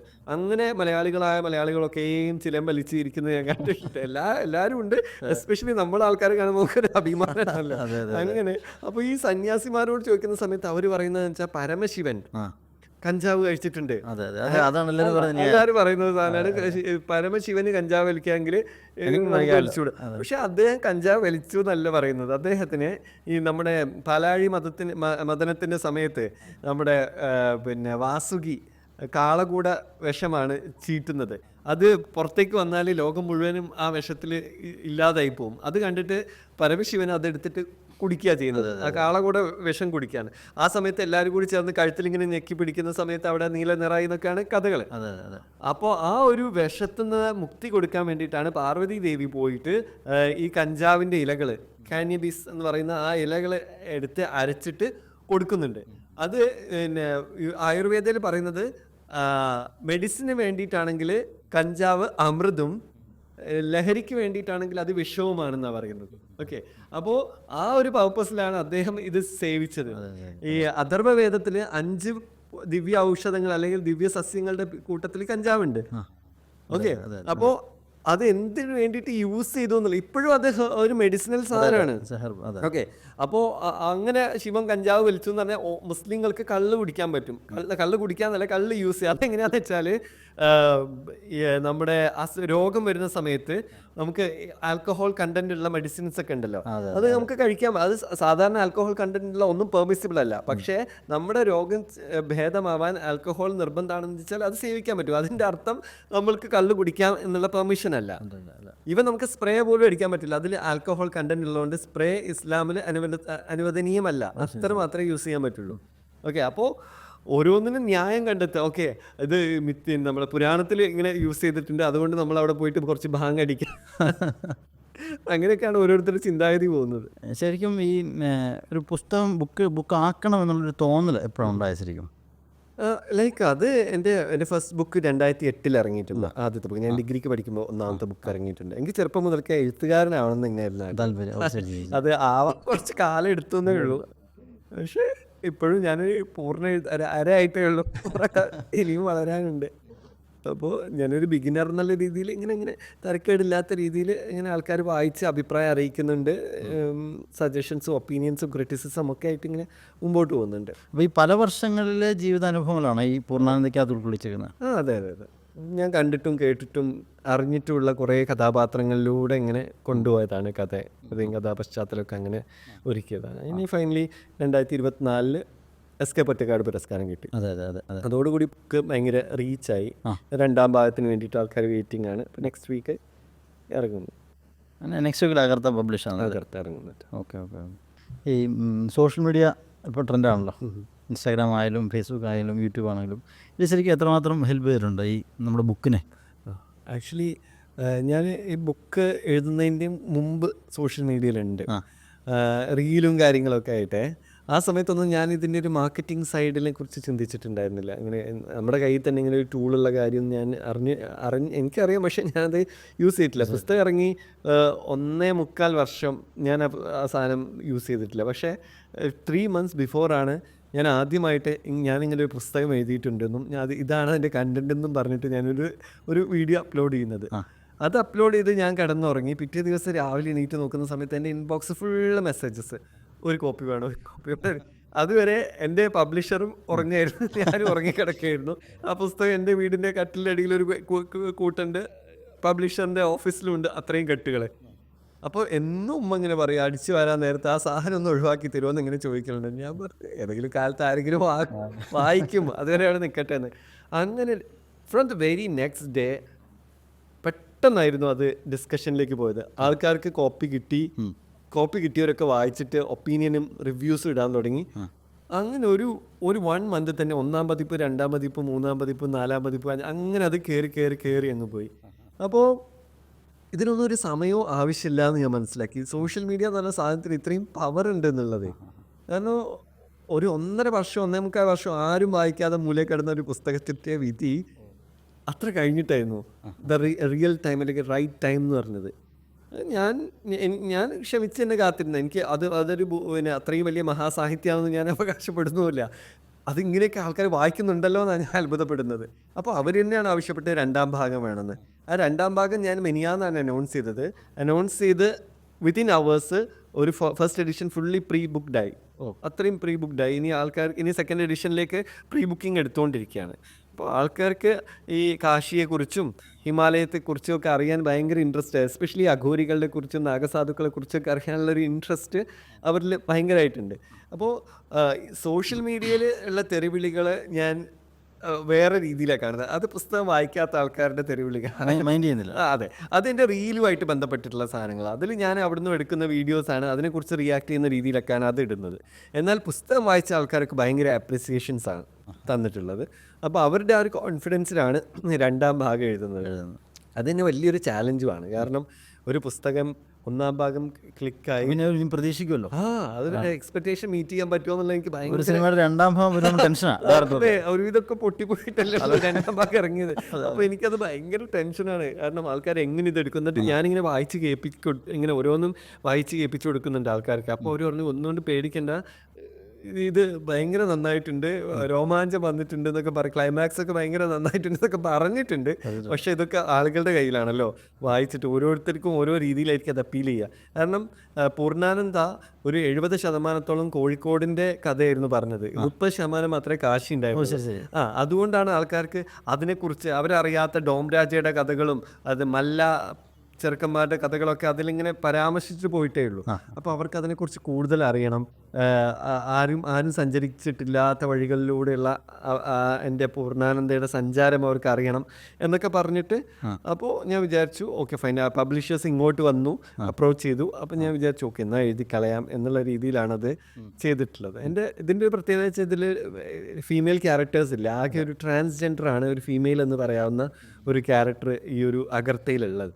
അപ്പോൾ അവരുടെ തന്നെ ലൈഫും ഭയങ്കര തീവ്രമായിട്ടുള്ള ഇതിലൂടെ കടന്നു പോകുക. കാരണം ഞാൻ ഇതിൽ പറയാൻ കാരണം എന്ന് വെച്ചാൽ എൻ്റെ നൂറുദ്ദീന് ഒരുപാട് സൂഫി വര്യന്മാരുടെ കൂടെയും അങ്ങനെ ഇങ്ങനെയൊക്കെ യാത്ര ചെയ്യുന്നുണ്ട് സ്വത്വം അന്വേഷിച്ചിട്ട്. പക്ഷെ അയാൾക്ക് ആ സൂഫികളിൽ നിന്നും സന്യാസിമാരിൽ നിന്നൊക്കെ കിട്ടുന്നതിനേക്കാളും വലിയൊരു ജ്ഞാനോപദേശം കിട്ടുന്നത് ഒരു ഹിജഡയിൽ നിന്നിട്ട്. അപ്പോൾ ഞാൻ പറയുന്ന ഒരു മനുഷ്യ ജീവിതവും നിസ്സാരമല്ല, ആരെയും നമ്മൾ വില കുറച്ച് കാണാൻ പാടില്ല. നമുക്ക് എപ്പോഴാണ് ഒരാൾ ഹെൽപ്പ് ചെയ്യുക, ഒരാൾ നമുക്കൊരു മെൻ്റൽ സപ്പോർട്ടായിട്ട് ആരാണ് നമ്മുടെ കൂടെ ഉണ്ടാവുക എന്നൊന്നും നമുക്ക് പറയാൻ പറ്റില്ല. അപ്പോൾ ആ ഒരു ഇതുകൊണ്ടാണ് ഞാനൊരു ട്രാൻസ്ജെൻഡറിനെ തന്നെ ഇതിലെ ഒരു മെയിൻ ക്യാരക്ടർ ആക്കിയിട്ടുള്ളത്. ആൻഡ് ട്രാൻസ്ജെൻഡർ നമ്മളിപ്പോൾ മോഡേൺ ആയിട്ട് പറയുന്ന ഒരു ഹിജഡ കൾച്ചറിൽ ജീവിക്കുന്ന സൽത്തനജ് എന്ന് പറഞ്ഞിട്ടുള്ള ഒരു മുസ്ലിം ട്രാൻസ്ജെൻഡറാണ് ഇതിലുള്ള ഒരു ക്യാരക്ടർ. അപ്പോൾ ഈ ഒരു സാധനം ഞാൻ റീലിട്ടിട്ടുണ്ടായിരുന്നു, ഒരു ഇങ്ങനെ ദായമ്മക്കൈ എന്ന് പറഞ്ഞിട്ടൊരു പ്രോസസ്സിനെ കുറിച്ച് പറഞ്ഞിട്ട്. അതായത് ഇങ്ങനെ പച്ചയ്ക്ക് നമ്മുടെ ലിംഗം ഇങ്ങനെ മുറിച്ചെടുക്കുന്ന ഒരു ചടങ്ങുണ്ട്. അപ്പോൾ അതിനെക്കുറിച്ച് പറഞ്ഞപ്പോൾ വീണ്ടും എനിക്ക് പബ്ലിഷേഴ്സ് കോൾ ചെയ്തു, അവർക്ക് അത് ഒരു പുസ്തകമായിട്ട് വേണമെന്നല്ല. അപ്പോൾ ഇപ്പം ഞാൻ എഴുതിക്കൊണ്ടിരിക്കുന്ന പുസ്തകത്തിൻ്റെ പേര് ദായമ്മക്കൈ എന്നാണ്. അത് അകർത്തപ്പോൾ എഴുതി കഴിഞ്ഞു, മറ്റത് ഞാൻ എഴുതിക്കൊണ്ടിരിക്കുന്നുണ്ട്. അതിൽ ഈ പറഞ്ഞ പോലെ ഹിജഡ അവരുടെ പെരിഫറലായിട്ടുള്ള കാര്യങ്ങൾ എല്ലാവരും സിനിമകളിലൊക്കെ കാണിക്കുന്നുണ്ട്. അവർ സെക്സ് വർക്കിന് പോകുന്നവരാണ്, അവരിങ്ങനെ ആടിക്കൊഴിഞ്ഞ് നടക്കുന്നവരാണ്. ഒരു ഒരു ഒരു ഒരു പീസ് ഓഫ് എന്താ പറയുക ജോക്ക് മെറ്റീരിയലായിട്ടാണ് എല്ലാവരും കാണിച്ചിട്ടുള്ളത്. അതല്ലാതെ അവരുടെ ഇമോഷണലി അവരുടെ ഉള്ളിലുള്ള സൈക്കോളജിക്കൽ ഫാക്ടേഴ്സിനെ കുറിച്ചാണ് ഈ ഒരു പുസ്തകത്തിൽ ഞാൻ മെൻഷൻ ചെയ്യുന്നത്. അപ്പോൾ അതിന് ഞാൻ ഒരുപാട് റിസർച്ച് ചെയ്തിട്ടുണ്ട്, ഒരുപാട് ആൾക്കാരുടെ കൂടെ പോയി അവരുടെ ഈ ചടങ്ങുകളും ഇതൊക്കെ ഞാൻ കണ്ടിട്ടാണ് ഞാനിത് എഴുതിയിട്ടുള്ളത്. അതിൽ ഞാൻ ഈ ഗരുഡ പുരാണം വായിച്ച സമയത്ത് അതിൽ ഈ ഹിജഡകളുടെ ക്രിമേഷനെ കുറിച്ച് അതിലിങ്ങനെ പ്രതിപാദിച്ചിട്ടുണ്ട്. അതായത് അവർ പക്ഷേ അതൊന്ന് അത് ഒരു കാലത്ത് ഫോളോ ചെയ്തിട്ടുണ്ടായിരുന്നു. അതിൽ പറയുന്ന എനിക്ക് ഭയങ്കര സങ്കടം തോന്നിയൊരു കാര്യം എന്താണെന്ന് വെച്ചാൽ, ഒരു ഹിജഡ മരിച്ചു കഴിഞ്ഞാൽ അവരെ ക്രിമേറ്റ് ചെയ്യുന്ന സമയം പുലർച്ചെ, അതായത് സൂര്യൻ ഉദിക്കുന്നതിന് മുമ്പുള്ള ആ ഒരു യാമത്തിലായിരിക്കണം അത് ചെയ്യേണ്ടത്. മനുഷ്യന്മാരെല്ലാവരും ഉറങ്ങുന്ന സമയത്ത്, അത് അവർ മനുഷ്യരൊന്നും അല്ലല്ലോ, അവർ മനുഷ്യന്മാരെല്ലാവരും ഉറങ്ങുന്ന സമയത്തായിരിക്കും ആ ക്രിമേഷൻ നടത്തുക. ഒരു പുരുഷൻ പോലും ആ ഹിജഡയുടെ ബോഡി കാണാൻ പാടില്ല. അവരെ മുളങ്കാലിൽ കെട്ടി നടത്തിക്കൊണ്ട് വേണം അവരുടെ ചിതയിലേക്ക് കൊണ്ടുപോകാനും, നടത്തിച്ചിട്ട് കൊണ്ടുപോകണം. എന്നിട്ട് പോകുന്ന വഴിയൊക്കെ ഇവർ അടിക്കും, തുപ്പും, എറിയുകയൊക്കെ ചെയ്യും ഈ ബോഡീനെ. എന്നിട്ട് പറയും, നീ അടുത്ത ജന്മത്തിൽ പൂർണ്ണതയുള്ള സ്ത്രീയായിട്ട് വരണം, ഇനി ഇതുപോലെ ആണും പെണ്ണും കെട്ടവനായിട്ട് ജനിക്കരുത് എന്ന് പറഞ്ഞിട്ടാണ് ഇവരെ ശപിച്ചിട്ടും അനുഗ്രഹിച്ചിട്ടുമാണ് വിടുന്നത്. അപ്പോൾ ഈ ഒരു ബോഡി പ്രൊസഷൻ, ഹിജഡകളുടെ ബോഡി ദഹിപ്പിക്കാൻ കൊണ്ടുപോകുന്നത് ഒരു പുരുഷൻ കണ്ടു കഴിഞ്ഞാൽ ആ പുരുഷൻ അടുത്ത ജന്മത്തിൽ ഹിജഡയായി ജനിക്കേണ്ടി വരും. അപ്പോൾ ഇവർ പറയുന്നത്, ഞങ്ങളോ ഇങ്ങനെയായി, ഇനി ഒരാൾക്ക് പോലും ഇതുപോലത്തെ ഒരു ജന്മം ഈ ലോകത്തുണ്ടാവരുത്. അതുകൊണ്ടാണ് അവർ നൈറ്റിൽ ഈ പ്രൊസഷൻസ് നടത്തുന്നതെന്നൊക്കെ. അതൊക്കെ കേട്ടപ്പോൾ എനിക്ക് ഭയങ്കരമായിട്ട് ഞാൻ ഇമോഷണലായി ആ ഒരു ഇതൊക്കെ വായിച്ച സമയത്ത്. അപ്പോൾ ആ ഒരു എലമെൻറ്റും കാര്യങ്ങളൊക്കെ കുറച്ചും കൂടി ഡെവലപ്പ് ചെയ്തുകൊണ്ടാണ് ദായ്മക്കൈ എന്ന് പറഞ്ഞിട്ടുള്ള പുതിയ പുസ്തകം. അത് ഓറ എന്ന് പറഞ്ഞൊരു പുതിയൊരു പബ്ലിഷേഴ്സാണ്. അപ്പോൾ 2-3 യങ്സ്റ്റേഴ്സ് ചേർന്ന് ആരംഭിച്ചിട്ടുള്ള ഒരു പബ്ലിക്കേഷൻ. അപ്പോൾ അവർക്കാണിത് കൊടുത്തിട്ടുള്ളത്. അഗർത്ത വന്നിട്ട് മാൻകൈൻഡ് പബ്ലിക്കേഷൻസ്, അവരാണ് ചെയ്യുന്നത്. ഞാൻ ഈ ശവസാധനകളെ കുറിച്ച് കേട്ടിട്ടുണ്ട്. അങ്ങനെ ഈ നമ്മുടെ ഹിന്ദു മിത്തോളജിയായിട്ട് ബന്ധപ്പെട്ട് അപ്പോൾ അങ്ങനെ എന്തെങ്കിലും സന്യാസിമാരെ കാണുകയോ അല്ലെങ്കിൽ ശവസാധന, അങ്ങനത്തെ ഒരുപാട് തരത്തിലുള്ള സമാധികളുണ്ടെന്ന് പറയപ്പെടുന്നു. അങ്ങനത്തെ കാര്യം ഇപ്പോൾ ഞാൻ രാവിലത്തെ ഒരു ഇന്റർവ്യൂവിൽ ഇപ്പോൾ പറഞ്ഞിട്ടേ ഉള്ളൂ, ഈ ജലസമാധിനെ കുറിച്ചിട്ട്. 2000-ലധികം സമാധികളുണ്ടെന്ന് പറയപ്പെടുന്നു. അങ്ങനെ എന്തെങ്കിലും ഇപ്പോൾ മിനിയാന്ന് നമ്മളെ കേരളത്തിലൊരു സമാധി നടന്നിട്ട് ഭയങ്കര ഇഷ്യൂ ആയല്ലോ. ഇപ്പോൾ ഒരു അച്ഛൻ മരിച്ചിട്ട് വീടിൻ്റെ ഉള്ളിൽ തന്നെ സമാധി കെട്ടി എന്നൊക്കെ പറഞ്ഞിട്ട് ഇപ്പോൾ പോലീസൊക്കെ അത് പുറത്തെടുത്തിട്ട് അങ്ങനത്തെ ഒരു കേസ് നടന്നുകൊണ്ടിരിക്കുകയാണ് ഇപ്പോൾ. അപ്പോൾ ഞാൻ കണ്ടിട്ടുള്ളത് നീൽധാരയിലെ ജലസമാധിയാണ്. അത് നമ്മുടെ ഹർക്കി പൗഡി മുകുന്ദൻ്റെ ഹരിദ്വാറിലെ ഹർക്കി പൗഡിയിൽ നിന്ന് കുറച്ചങ്ങോട്ട് മാറിക്കഴിഞ്ഞാൽ നീൽധാര എന്ന് പറഞ്ഞൊരു ഘാട്ടുണ്ട്. അവിടെ ഈ ജലസമാധി നടത്തുന്നുണ്ട്. ഇപ്പോൾ ആക്ച്വലി അത് ബാൻ ചെയ്തിട്ടുണ്ട് ഗവൺമെൻറ്. അവർക്ക് എത്രയോ കോടി വെച്ചിട്ട് അവിടെ ഘാട്സ് നിർമ്മിച്ചു കൊടുത്തിട്ടുണ്ട്, ക്രിമേഷന് വേണ്ടിയിട്ടുള്ള സൗകര്യങ്ങൾ ചെയ്തിട്ടുണ്ട്. പക്ഷേ ഈ സുപ്രീമായിട്ടുള്ള മഹാമണ്ഡലേശ്വർ പദവിക്ക് മുകളിൽ വന്നിട്ടുള്ള സന്യാസിമാർ അവർ ശിഷ്യന്മാരോട് പറഞ്ഞു വെക്കും, നിർവ്വാണമാവുന്നതിന് മുമ്പ് എനിക്ക് ജലസമാധിയാണ് വേണ്ടതെന്ന്. ഭൂസമാധി, അഗ്നിസമാധി എന്നൊക്കെ പറഞ്ഞിട്ട് കുറേ സമാധികളുണ്ടല്ലോ. അപ്പോൾ അവർക്ക് ജലസമാധി വേണമെന്ന് പറയുമ്പോൾ പിന്നെ ശിഷ്യന്മാർക്ക് അതനുസരിക്കണമല്ലോ, ഗുരുവിൻ്റെ ഇതല്ലേ. അപ്പോൾ അവരെന്ത് ചെയ്യുന്ന വെച്ചാൽ ഈ സ്വാമി മരിച്ചു കഴിഞ്ഞാൽ അയാളെ പത്മാസനത്തിൽ ഇരുത്തിയിട്ട് പൂജാകർമ്മങ്ങളൊക്കെ ചെയ്തിട്ട് ചെണ്ടുമല്ലി മാലകൾ ധരിപ്പിച്ച് ചന്ദനം ചാർത്തി തോണിയിലിരുത്തിയിട്ട് ഗംഗാനദിയുടെ നടുക്ക് കൊണ്ടുപോയിട്ട് കല്ല് കെട്ടി താഴ്ത്തുകയാണ് ചെയ്യുക. അപ്പോൾ ഈ ഒരു സംഭവം അത് ഒരു 3 ഡേയ്സ് കഴിഞ്ഞാൽ ഈ ബോഡി വന്ന് ഫ്ലോട്ട് ചെയ്യും. അത് ഈ കഴുകന്മാരും പട്ടിയൊക്കെ വലിച്ചു കീറി തിന്നും. ഈ ഒരു കാഴ്ച അവിടെ ഉണ്ട്. ഞാനിത് പറഞ്ഞ സമയത്ത് എൻ്റെ കമൻറ്റ് ബോക്സിൽ തെറിയുടെ അഭിഷേകമായിരുന്നു. ഞാനത് ഇല്ലാത്ത കാര്യം എന്തിനാണ് പറഞ്ഞുണ്ടാക്കുന്നതെന്ന് പറഞ്ഞ് ഞാനിത് ഫാബ്രിക്കേറ്റ് ചെയ്തൊന്നുമല്ല. സന്തോഷ് ജോർജ് കുളങ്ങരൻ്റെ ഡോക്യുമെൻ്ററിയിലും ഉണ്ട് ഇതിൻ്റെ വിഷ്വൽസ് അടക്കം അയാൾ ഇട്ടിട്ടുണ്ട്, ഞാനും വിഷ്വൽസ് ഇട്ടിട്ടുണ്ടായിരുന്നു. അപ്പോൾ അതിൽ ഇവനെ നമ്മളെ സനാതന ധർമ്മത്തിന് ഇതാക്കാൻ വേണ്ടി മാത്രം ഇറങ്ങി തിരിച്ചതൊക്കെ പറഞ്ഞിട്ട് എന്തൊക്കെയാ. ഞാൻ വിചാരിക്കുന്നത് ഇത് നടന്ന കാര്യം ഞാനൊരു കൗതുകം കൊണ്ട് ഷെയർ ചെയ്തു, അല്ലാതെ ഇതുകൊണ്ടൊരു ധർമ്മത്തിന് ഇല്ലാതാക്കണം എന്നുള്ള രീതിയിലല്ല. അതാണ് ഞാൻ കമന്റ് ബോക്സ് ഓഫ് ചെയ്തത്. അപൂർവം ചില കമന്റ് ബോക്സുകൾ ഓഫ് ചെയ്തിട്ടുണ്ട്. ഒരു ഡേ തന്നെ 1 മില്യൺ 2 മില്യൺ കഴിഞ്ഞ് 3 മില്യൺ ഒക്കെ കഴിഞ്ഞ് ഇങ്ങനെ പോകുന്നുണ്ടായിരുന്നു. അപ്പം തന്നെ എനിക്ക് തോന്നിയത് മിക്കവാറും എന്നെ പൊങ്കാലിടാനുള്ളതായിരിക്കുന്നത്.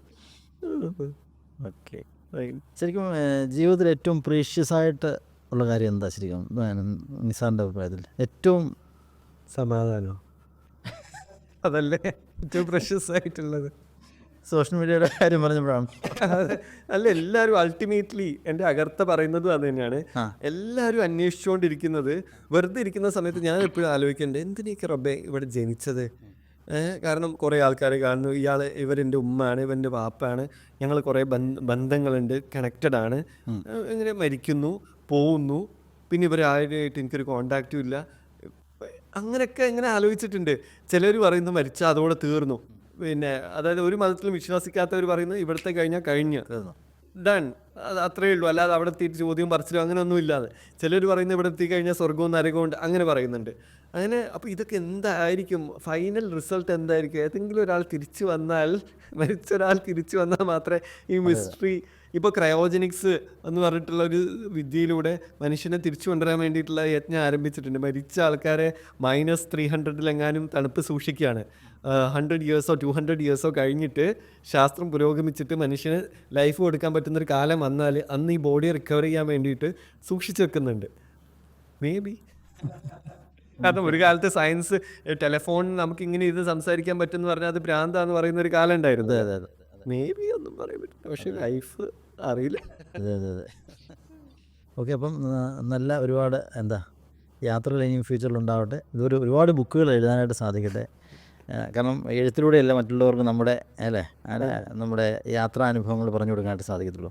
അപ്പം വലിയൊരു ആശംസകൾ നേരുന്നു. പുതിയ ബുക്കിനുള്ള ആശംസകൾ നേരുന്നു. Thank you.